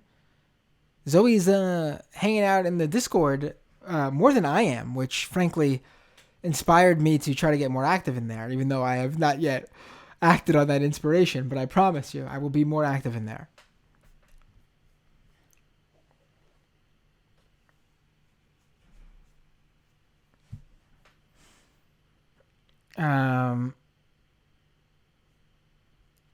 Renee called Stephen Miller the fascist Pee Wee Herman. I feel like that's being Silverex said Miller is the political pro-Jared. I know who pro-Jared is. I don't know enough about him to get that reference. I know he's a gamer who cheated on his girlfriend and it was all aired publicly.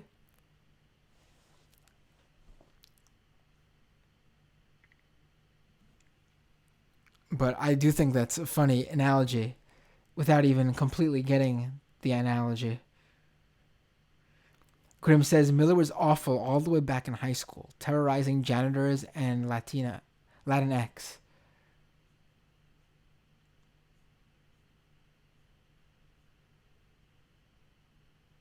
They were talking about Matapacos earlier in the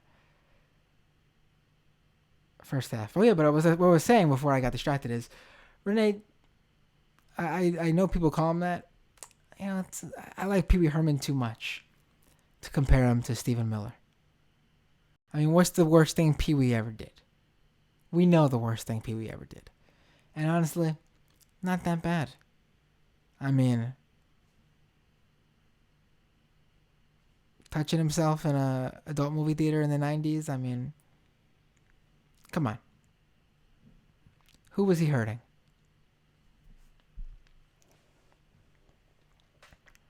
Zoe says, I think Miller's a true believer. Oh, absolutely. Absolutely.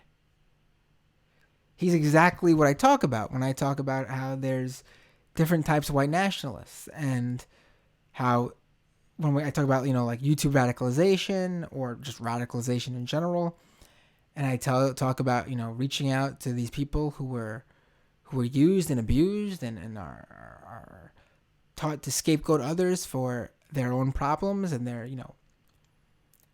usually on their, their last legs and their, unfortunately get fooled by white supremacists. Those are the people who I think can be won over, and we've seen it time and time again. They come out when they get reached out to, and when it hits them, and they speak out and try to warn others.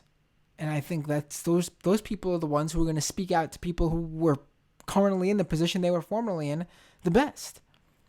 But then I also bring up the true believers, and those are Miller, and those are the people who we are not trying to reach because that's not even that they can't be reached. There's nothing to reach. It's who they are. And on this show, we will just continue to shine a light on them so other people don't get duped by their bullshit. And we'll have a lot of fun while doing it.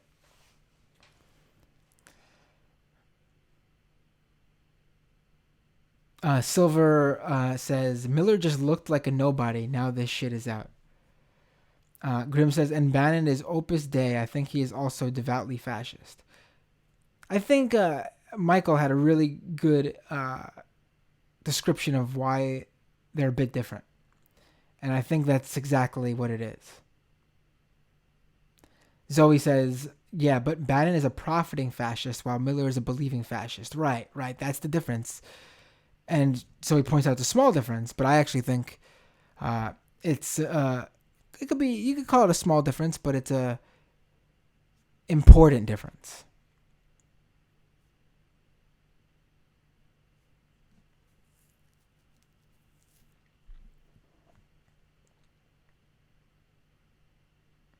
Grim says they both believe Bannon is just older and has accumulated more wealth.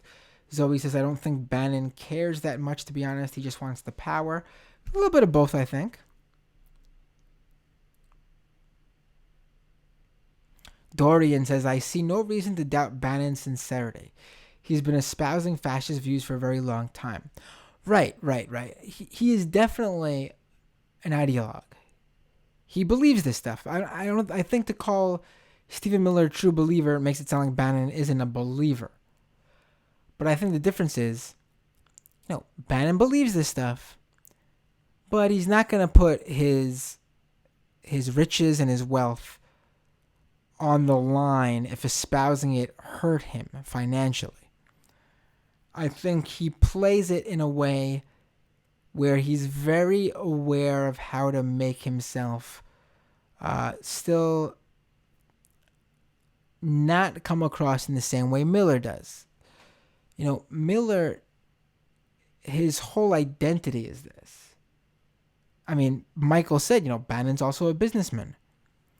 And, because of that, Bannon speaks about this stuff in a way where, like a CEO would show up at a conference and talk about this stuff on stage. He speaks in more general terms. He's very careful with his vocabulary. If something, and I've seen this recently, I can't remember what it was, but I've seen this recently in Bannon. If something sounds too extreme, he'll, whether he believes it or not, he'll admit that this goes too far. Miller won't do that. He doesn't care about the optics. Miller has nothing to lose because this is who he is completely and wholly. And I do think that if he did have money, he wouldn't mind taking a hit financially to continue to espouse these beliefs in the manner he has done. So that's what I sort of think the difference is. Whether you agree is, I'm completely open to talking and discussing. I don't think there's a right or a wrong technically. But I do think that sort of dynamic explains it a little better. I mean, I'm not trying to absolve Bannon. I just think you have to understand how both of these types operate.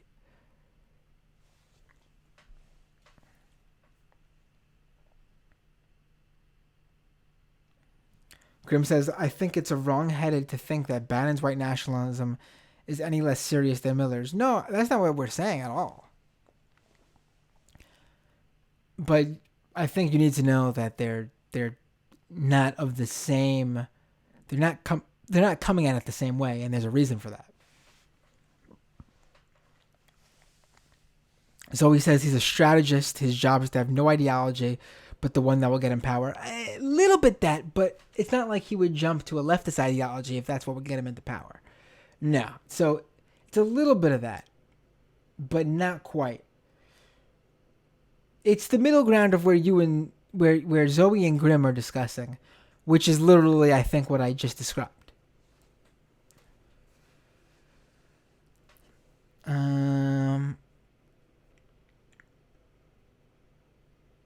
Boab says Mein Kampf equals my struggle. Not a lot of people know that. I think a lot of people know that, Boab. But I thank you for that, in case people didn't know. Gary says, yeah, Boab, only people with the History Channel. Oh, don't, Boab, listen, there's no right or wrong questions or comments in this chat. You know, I'm open to everybody.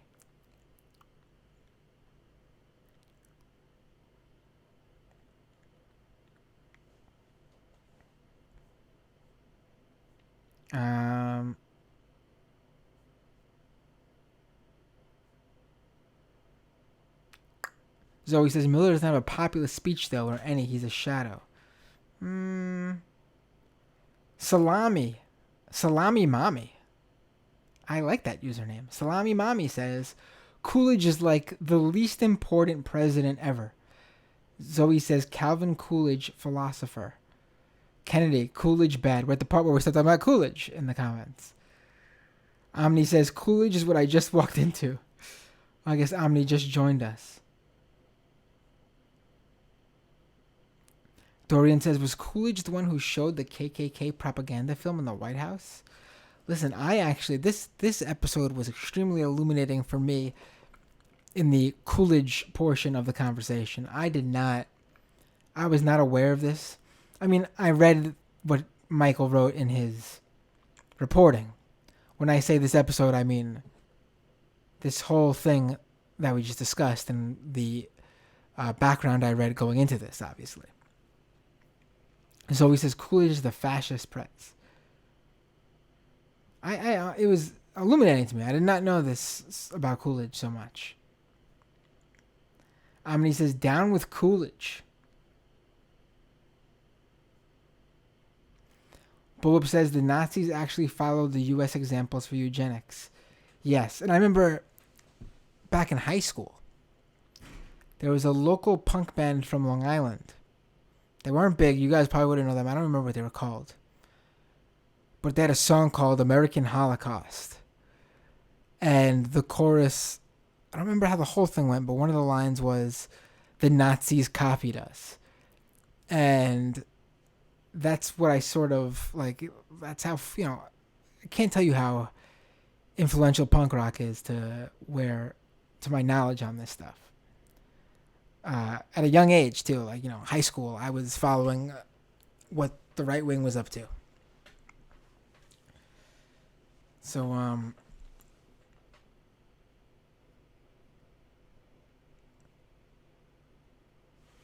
Zoe says, I love the LA Valley's Miller comic. He's great. His work is fantastic. Dude is talented as hell. Those are such. I don't even know. I'm not an artist in terms of drawing talent. So I don't know the proper term to call it. But the intricacy. I'm tired too. I can't even speak English right now. How intricate he is. There we go. With his drawings are fantastic. They're great. I love them. I love them.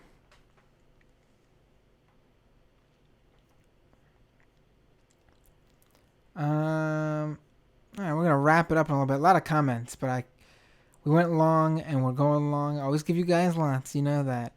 I'm trying to look through some.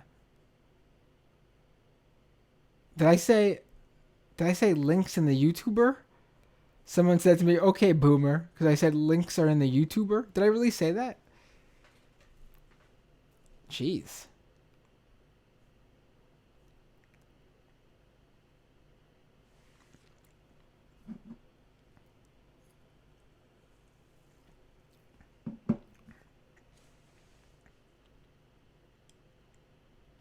Zoe says, I read the Wikipedia summary of Turner, and it's fucking wild. Right. Oh, yeah, we're at the point where we started talking about that book.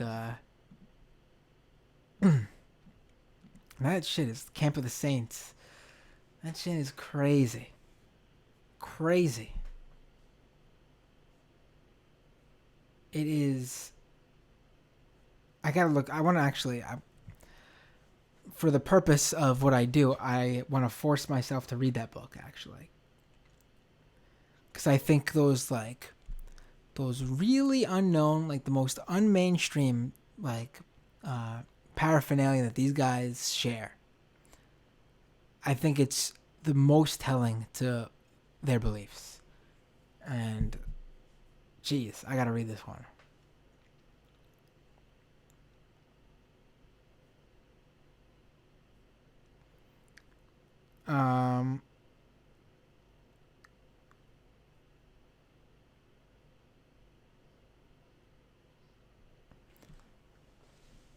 Omni says brown. Oh yeah, what Michael said. Brown people showing up.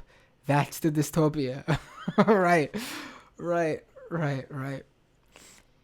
Renee says it's based off a privileged snob on a bloody Cote Azure Beach who looked at the African coast while thinking that ye Browns might come to Cannes and ruin Raspail's orgies and champagne time. Oh wow, Renee, you're familiar with this book.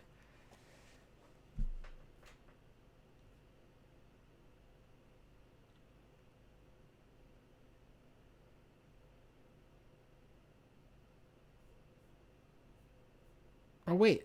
What? Dinah Cat Loves Me says, it's been more than 30 years since I read it, but I completely disagree with his analysis of Camp of the Saints. But I do see how he could misread it the way he does, since the times are so changed. Dinah, could you explain further to me? I mean, you read the book. I'm very interested.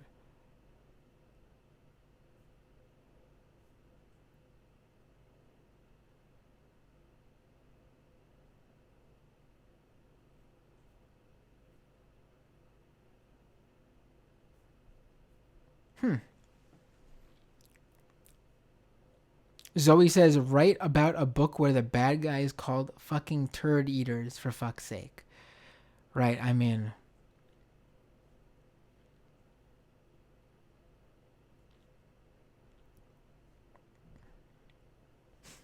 Grim says, just listen to Swampside Chats and the Antifada.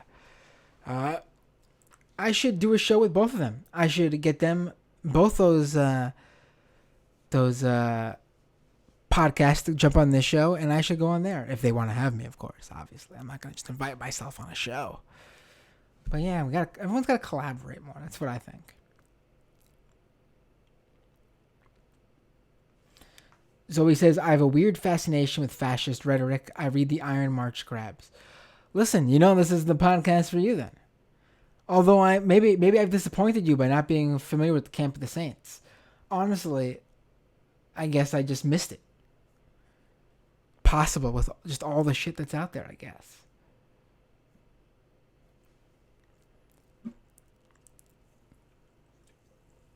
I mean, also possible I came across the name of it many years ago in my research and reading.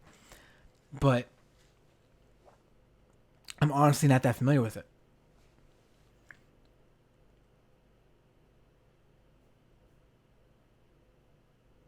Dinah says, I certainly didn't buy my long-lost copy from any white nationalist outlet. So what is it? Please, I don't know if you're still in the chat, because this is from a couple dozen minutes ago. But tell me what your interpretation is of it then. I'm really interested.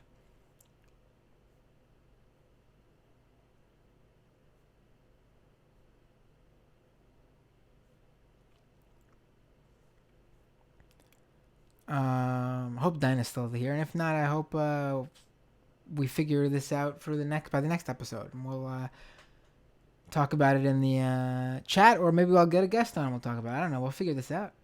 I'm very fascinated by this other interpretation of this book, though.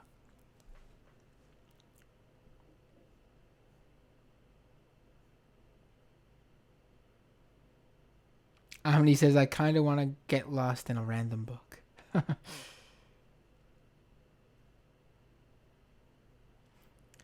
Zoe says, I'm half Irish, half Italian, white as fuck. Well, I mean, Italian people are white, yes, but Italian people could have olive skin. I mean, I'm Italian and Prussian,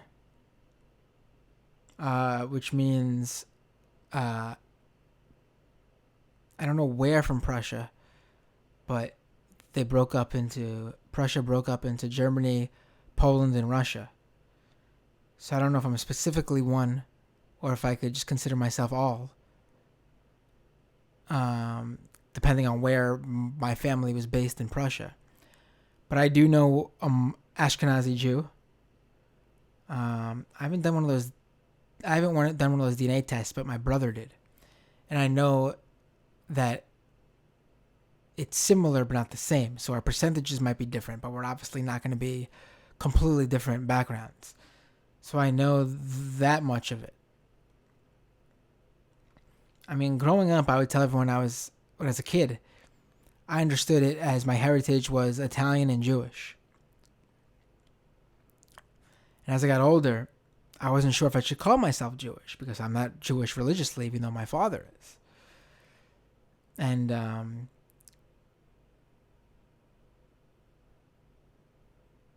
but I was always identified by other people as Jewish, even though I was baptized as Catholic, and I'm a non-believer now. But yeah. And people confuse me all the time for either being Middle Eastern, Indian, or Latino, because I have like a darker complexion. I have like an olive skin tone. I don't know if that's the Italian side or the Jewish side or a little bit of both.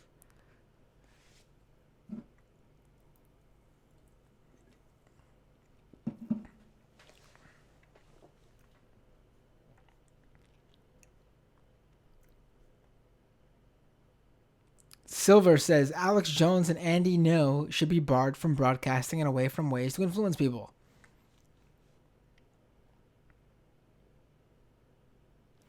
Misha says being a racist piece of shit really seems to really age people.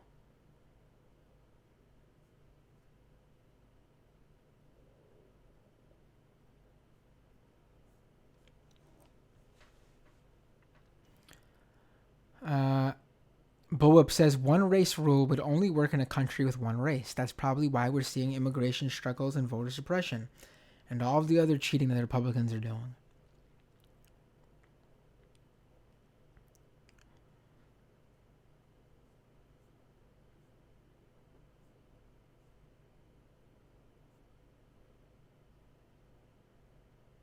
Boab says that and the deficit.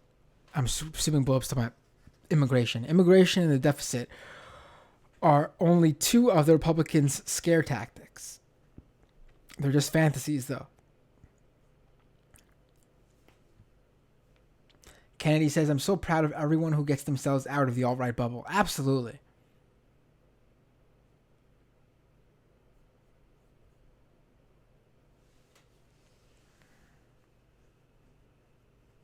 Champagne Kami says, people need a community, and a lot of these folks just happened upon the wrong community at the worst time.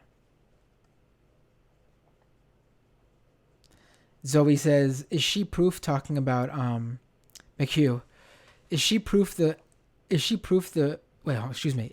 proof accelerationism works? She got out by being too racist for Breitbart. Right. Maybe, Zoe. We could certainly argue that.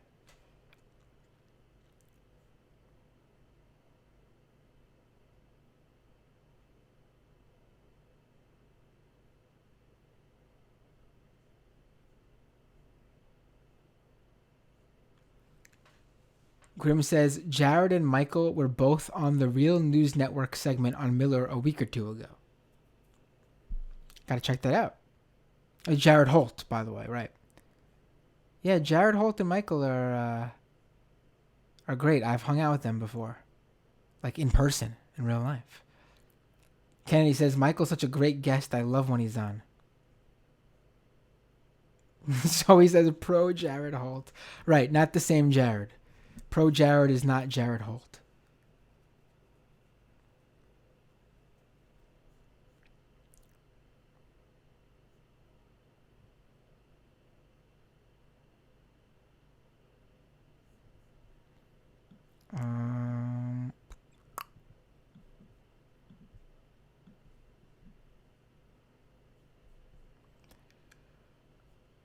Zoe says, this is when I was saying the Wolverine to my Sabretooth and all that.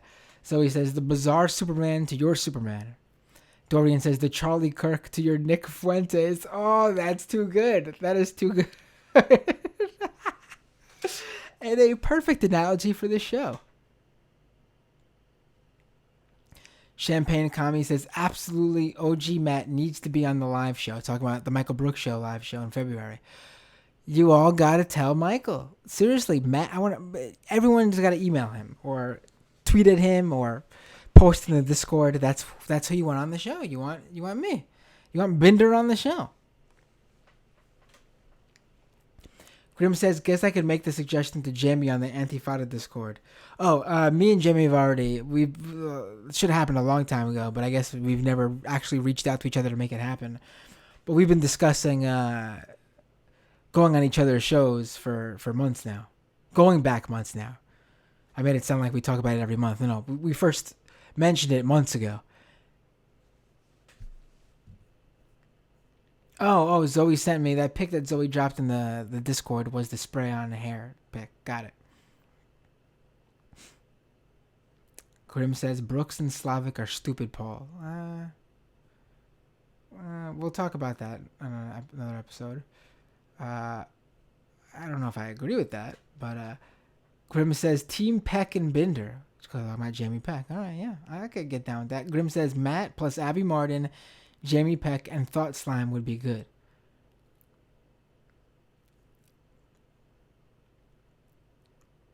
Zoe says Alternative Influencer Network.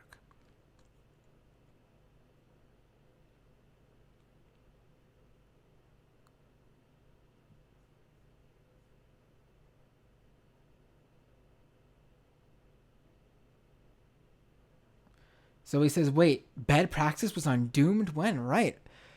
One of the post-debate shows, all three of the wonderful hosts of Bad Praxis joined me to break down the debate.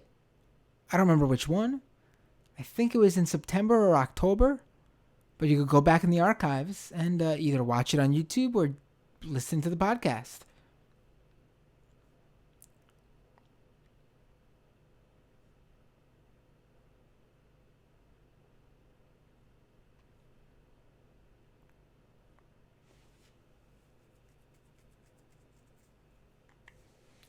Zoe says, I once had the crazy dream of starting a left-wing podcast, and you must do it. Just go ahead and do it.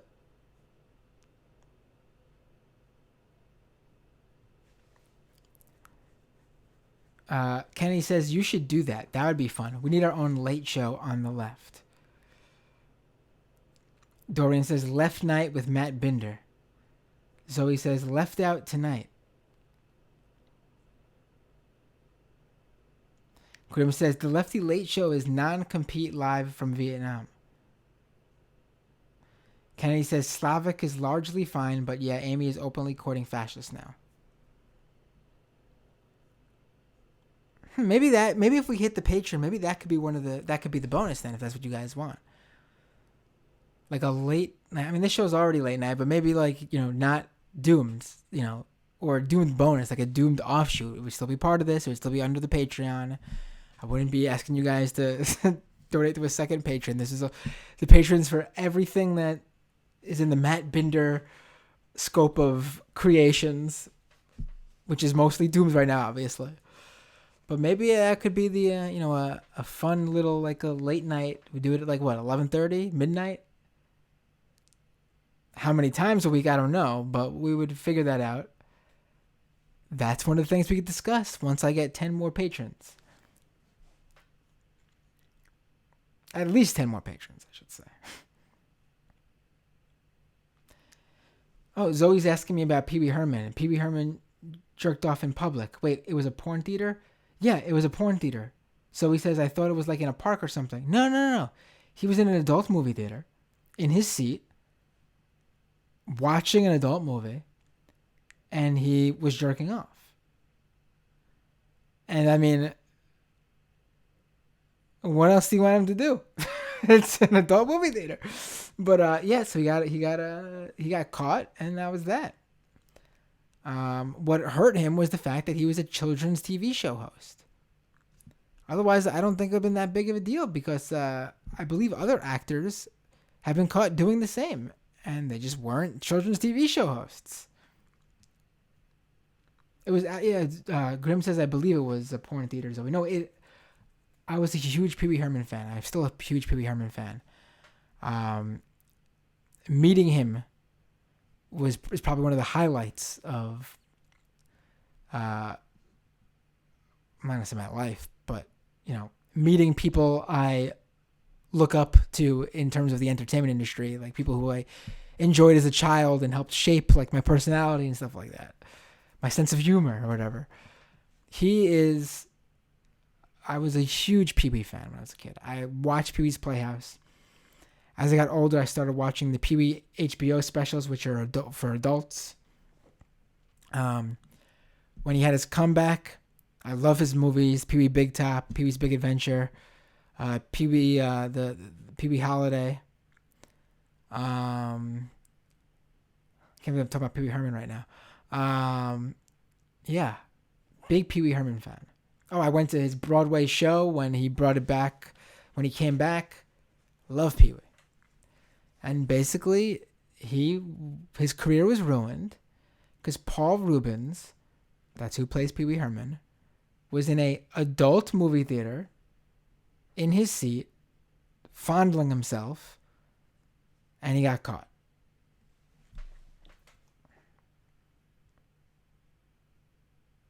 No, Renee, it wasn't a TV studio. Zoe says there's a famous comedian in Quebec who was caught jacking off in a park bush and kept going when the police showed off. That praxis.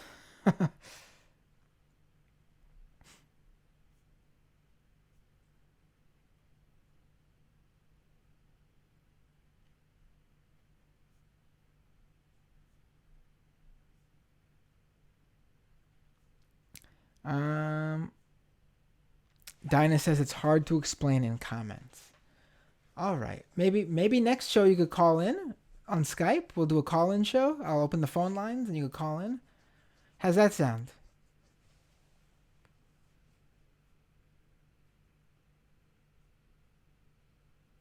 So he says, I didn't know about Camp of the Saint.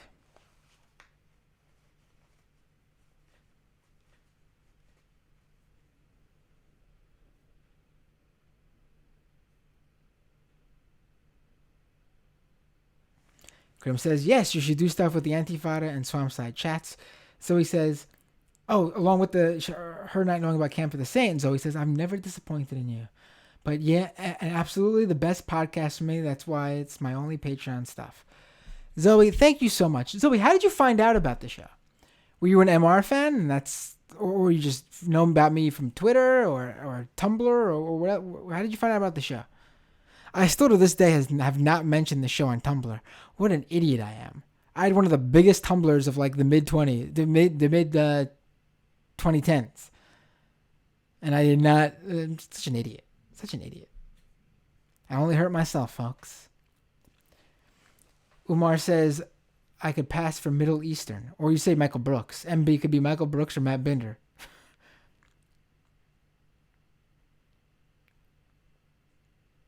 Oh, Renee, I don't have the phone line open, buddy. You still trying to call? Went a little bit late with Michael, so I didn't open the phone lines this episode. Kennedy says, I'm Scots, Irish, and German. I'm so white, I'm lavender. Yes, Kennedy, I know you were on the show. Pretty white, Kennedy. Bullwhip says, I'm from the good part of Prussia. Thank you.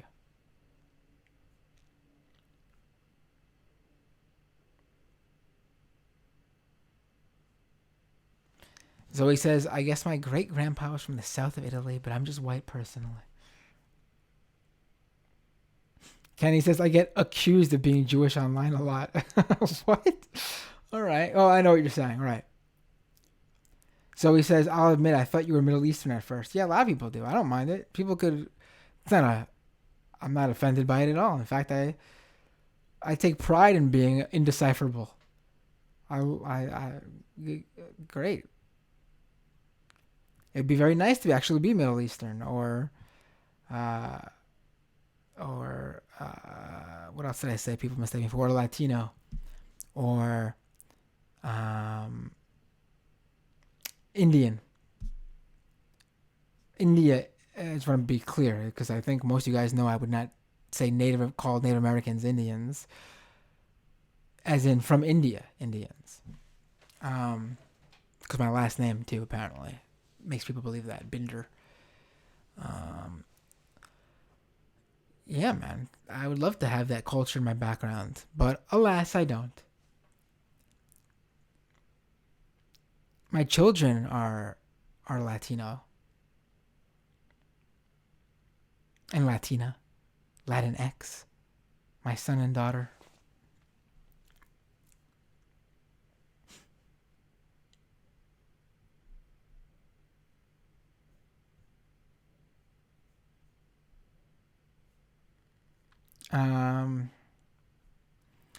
Miss Heathen says Andy No is a disgusting human being. No one else pisses me off as much as Andy, the fascist propagandist. Yeah, he's bad.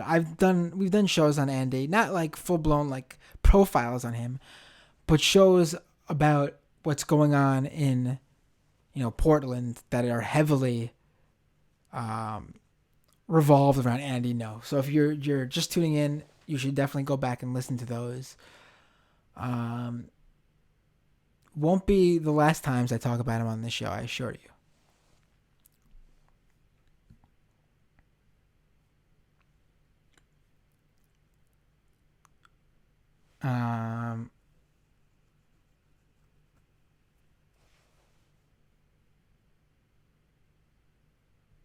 My dad jumped in. Evening, Doomers. Finally tuning in. Do I need a late pass from the attendance office?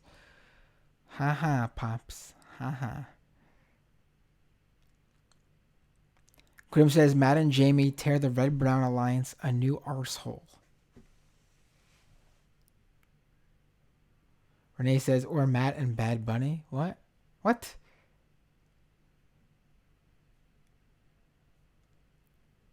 Kennedy says, wow, who knew Matt was a Pee Wee stan? Oh, I love Pee Wee Herman. I have the old Pee Wee's Playhouse toys. I had the talking Pee Wee doll. I had the Billy Baloney doll. Billy Baloney is a character from Pee Wee's Playhouse. I had my refrigerator has Pee Wee Herman magnets on it.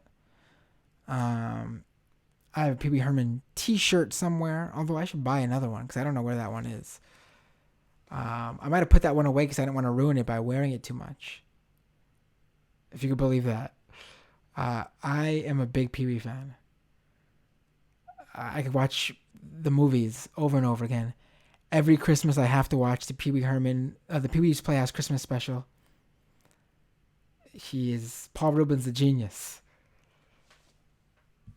If you aren't familiar with Pee Wee, I think if you watch Pee Wee, you would get my sense of humor and where it comes from.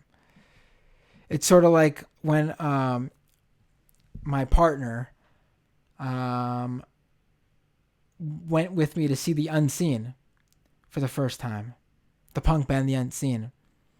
And after she heard The Unseen, immediately into like the first song or two, she said to me, I completely understand where you got your influence from your band, the band I had in high school and college. I never knew it was so obvious, but apparently she was able to tell immediately from listening to The Unseen where my musical influence came from. I mean, at least in how I am. I mean, Leftover Crack is probably one of my favorite bands, but my band wasn't doing ska. Although we did have a ska song early on, but we didn't go the ska route in the end.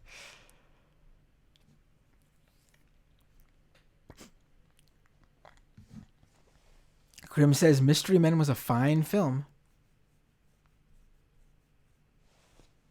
Zoe says, yeah, no, jerking off in a porn theater is fine. Carlos says, vote Jeremy Corbyn. Kaylin says, Paul Rubens fan here as well. Bullup says, Soupy Sales got fired from his Saturday morning show because he asked kids to take $5 from their mom's purse or dad's wallet and sent it to him, which is a fantastic idea. Too bad this is in the Patron only half, but if you're listening live, kids, go to your mom and dad's purse, grab that credit card, and for $5 a month, you could become a patron of Doomed with Matt Binder at patreon.com/MattBinder.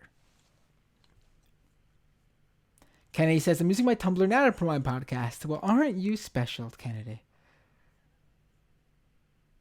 Kennedy, you have 11K followers on Tumblr? I think I have like 80K. But I'm not saying that to dish you, actually. 11K followers on Tumblr is a lot.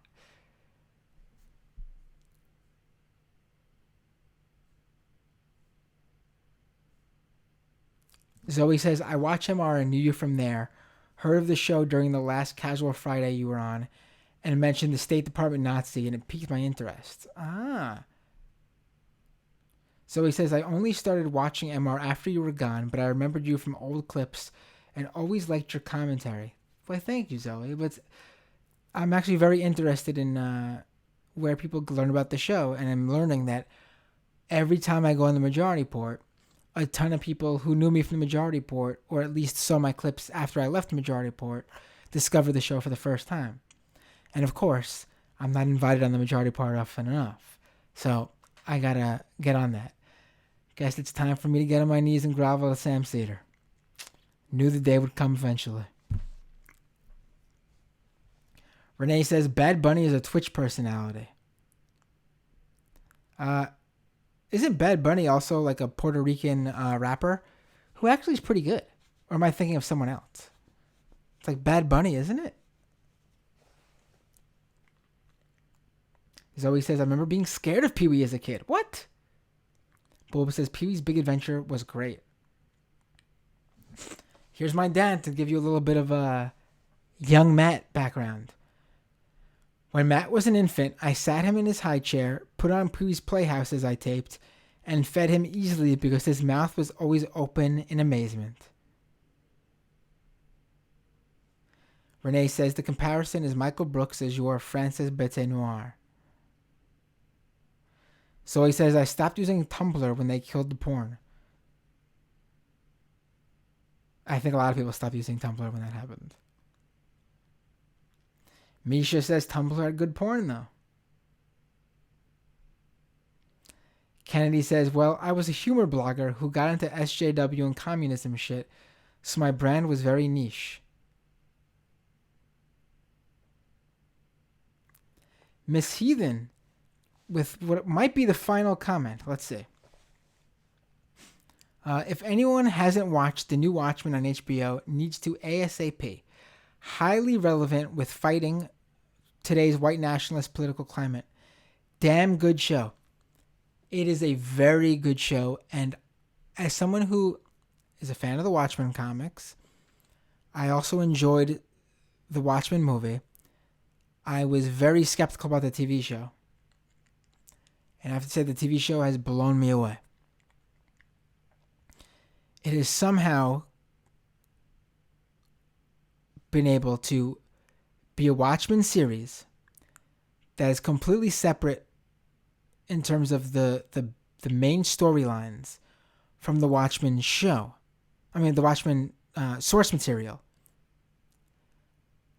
But still not fully, you're not able to fully grasp what's going on if you're not familiar with the source material. It's very well done. And I like how they're referencing it. But it's not like just like basically a remake or a reimagining of just that stuff. It's literally someone has decided to use the Watchmen as the history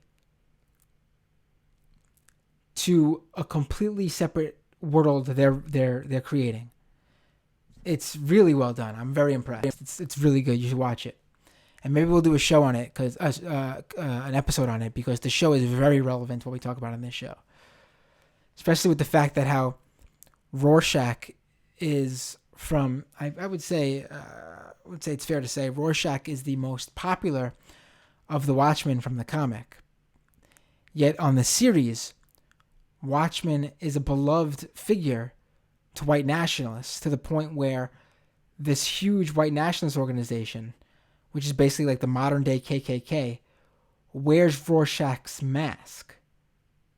And I know that if you look on different Watchmen forums or Reddits or whatever, subreddits or whatever, people were very pissed about that because Rorschach was their favorite character.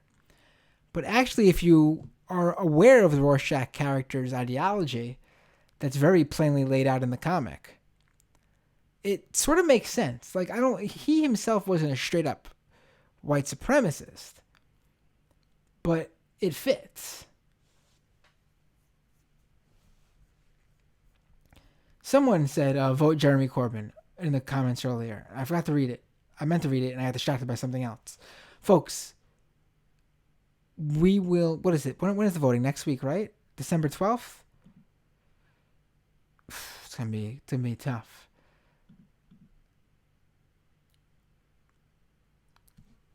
Maybe I do a show following that.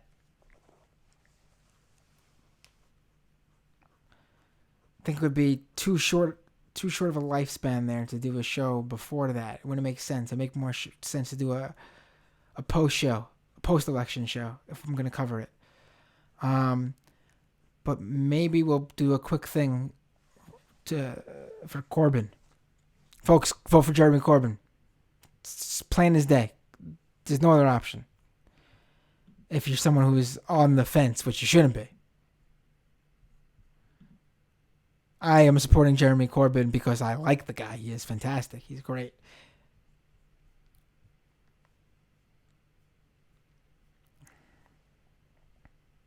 Misha says, I wasn't allowed to watch Pee-wee. My mom said it was of the devil. So he says he was too energetic and happy. It scared me. Renee says, the Matt and Montserrat show. You two had great humoristic rapport.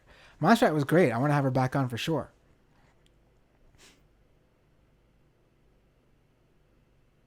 Renee says, Alan Moore has a movie coming out being supported on Patreon. So he says, Alan Moore's an anarchist. Krim says, Alan Moore has nothing to do with the show. Right, Alan Moore, I don't know if he saw the show or was familiar with what it was going to be about, but he distanced himself from it from the beginning. But he's known for doing that. He doesn't, he wrote The Watchmen, but he's sort of been hands-off from it since. He's come out, and in a rare, very rare, he does not vote because he's an anarchist, but he's come out and said he's voting Labor. He supports Jeremy Corbyn. That's how high the stakes are, he said.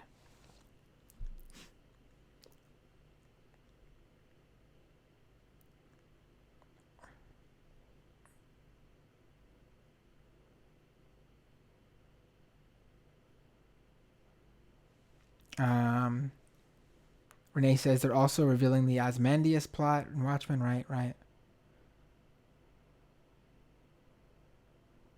Zoe says, isn't Watchmen supposed to be like fascist superheroes or something? Some of them are, yes. But that's not like what the show, the series is about. But yeah, some of them are. You could say that.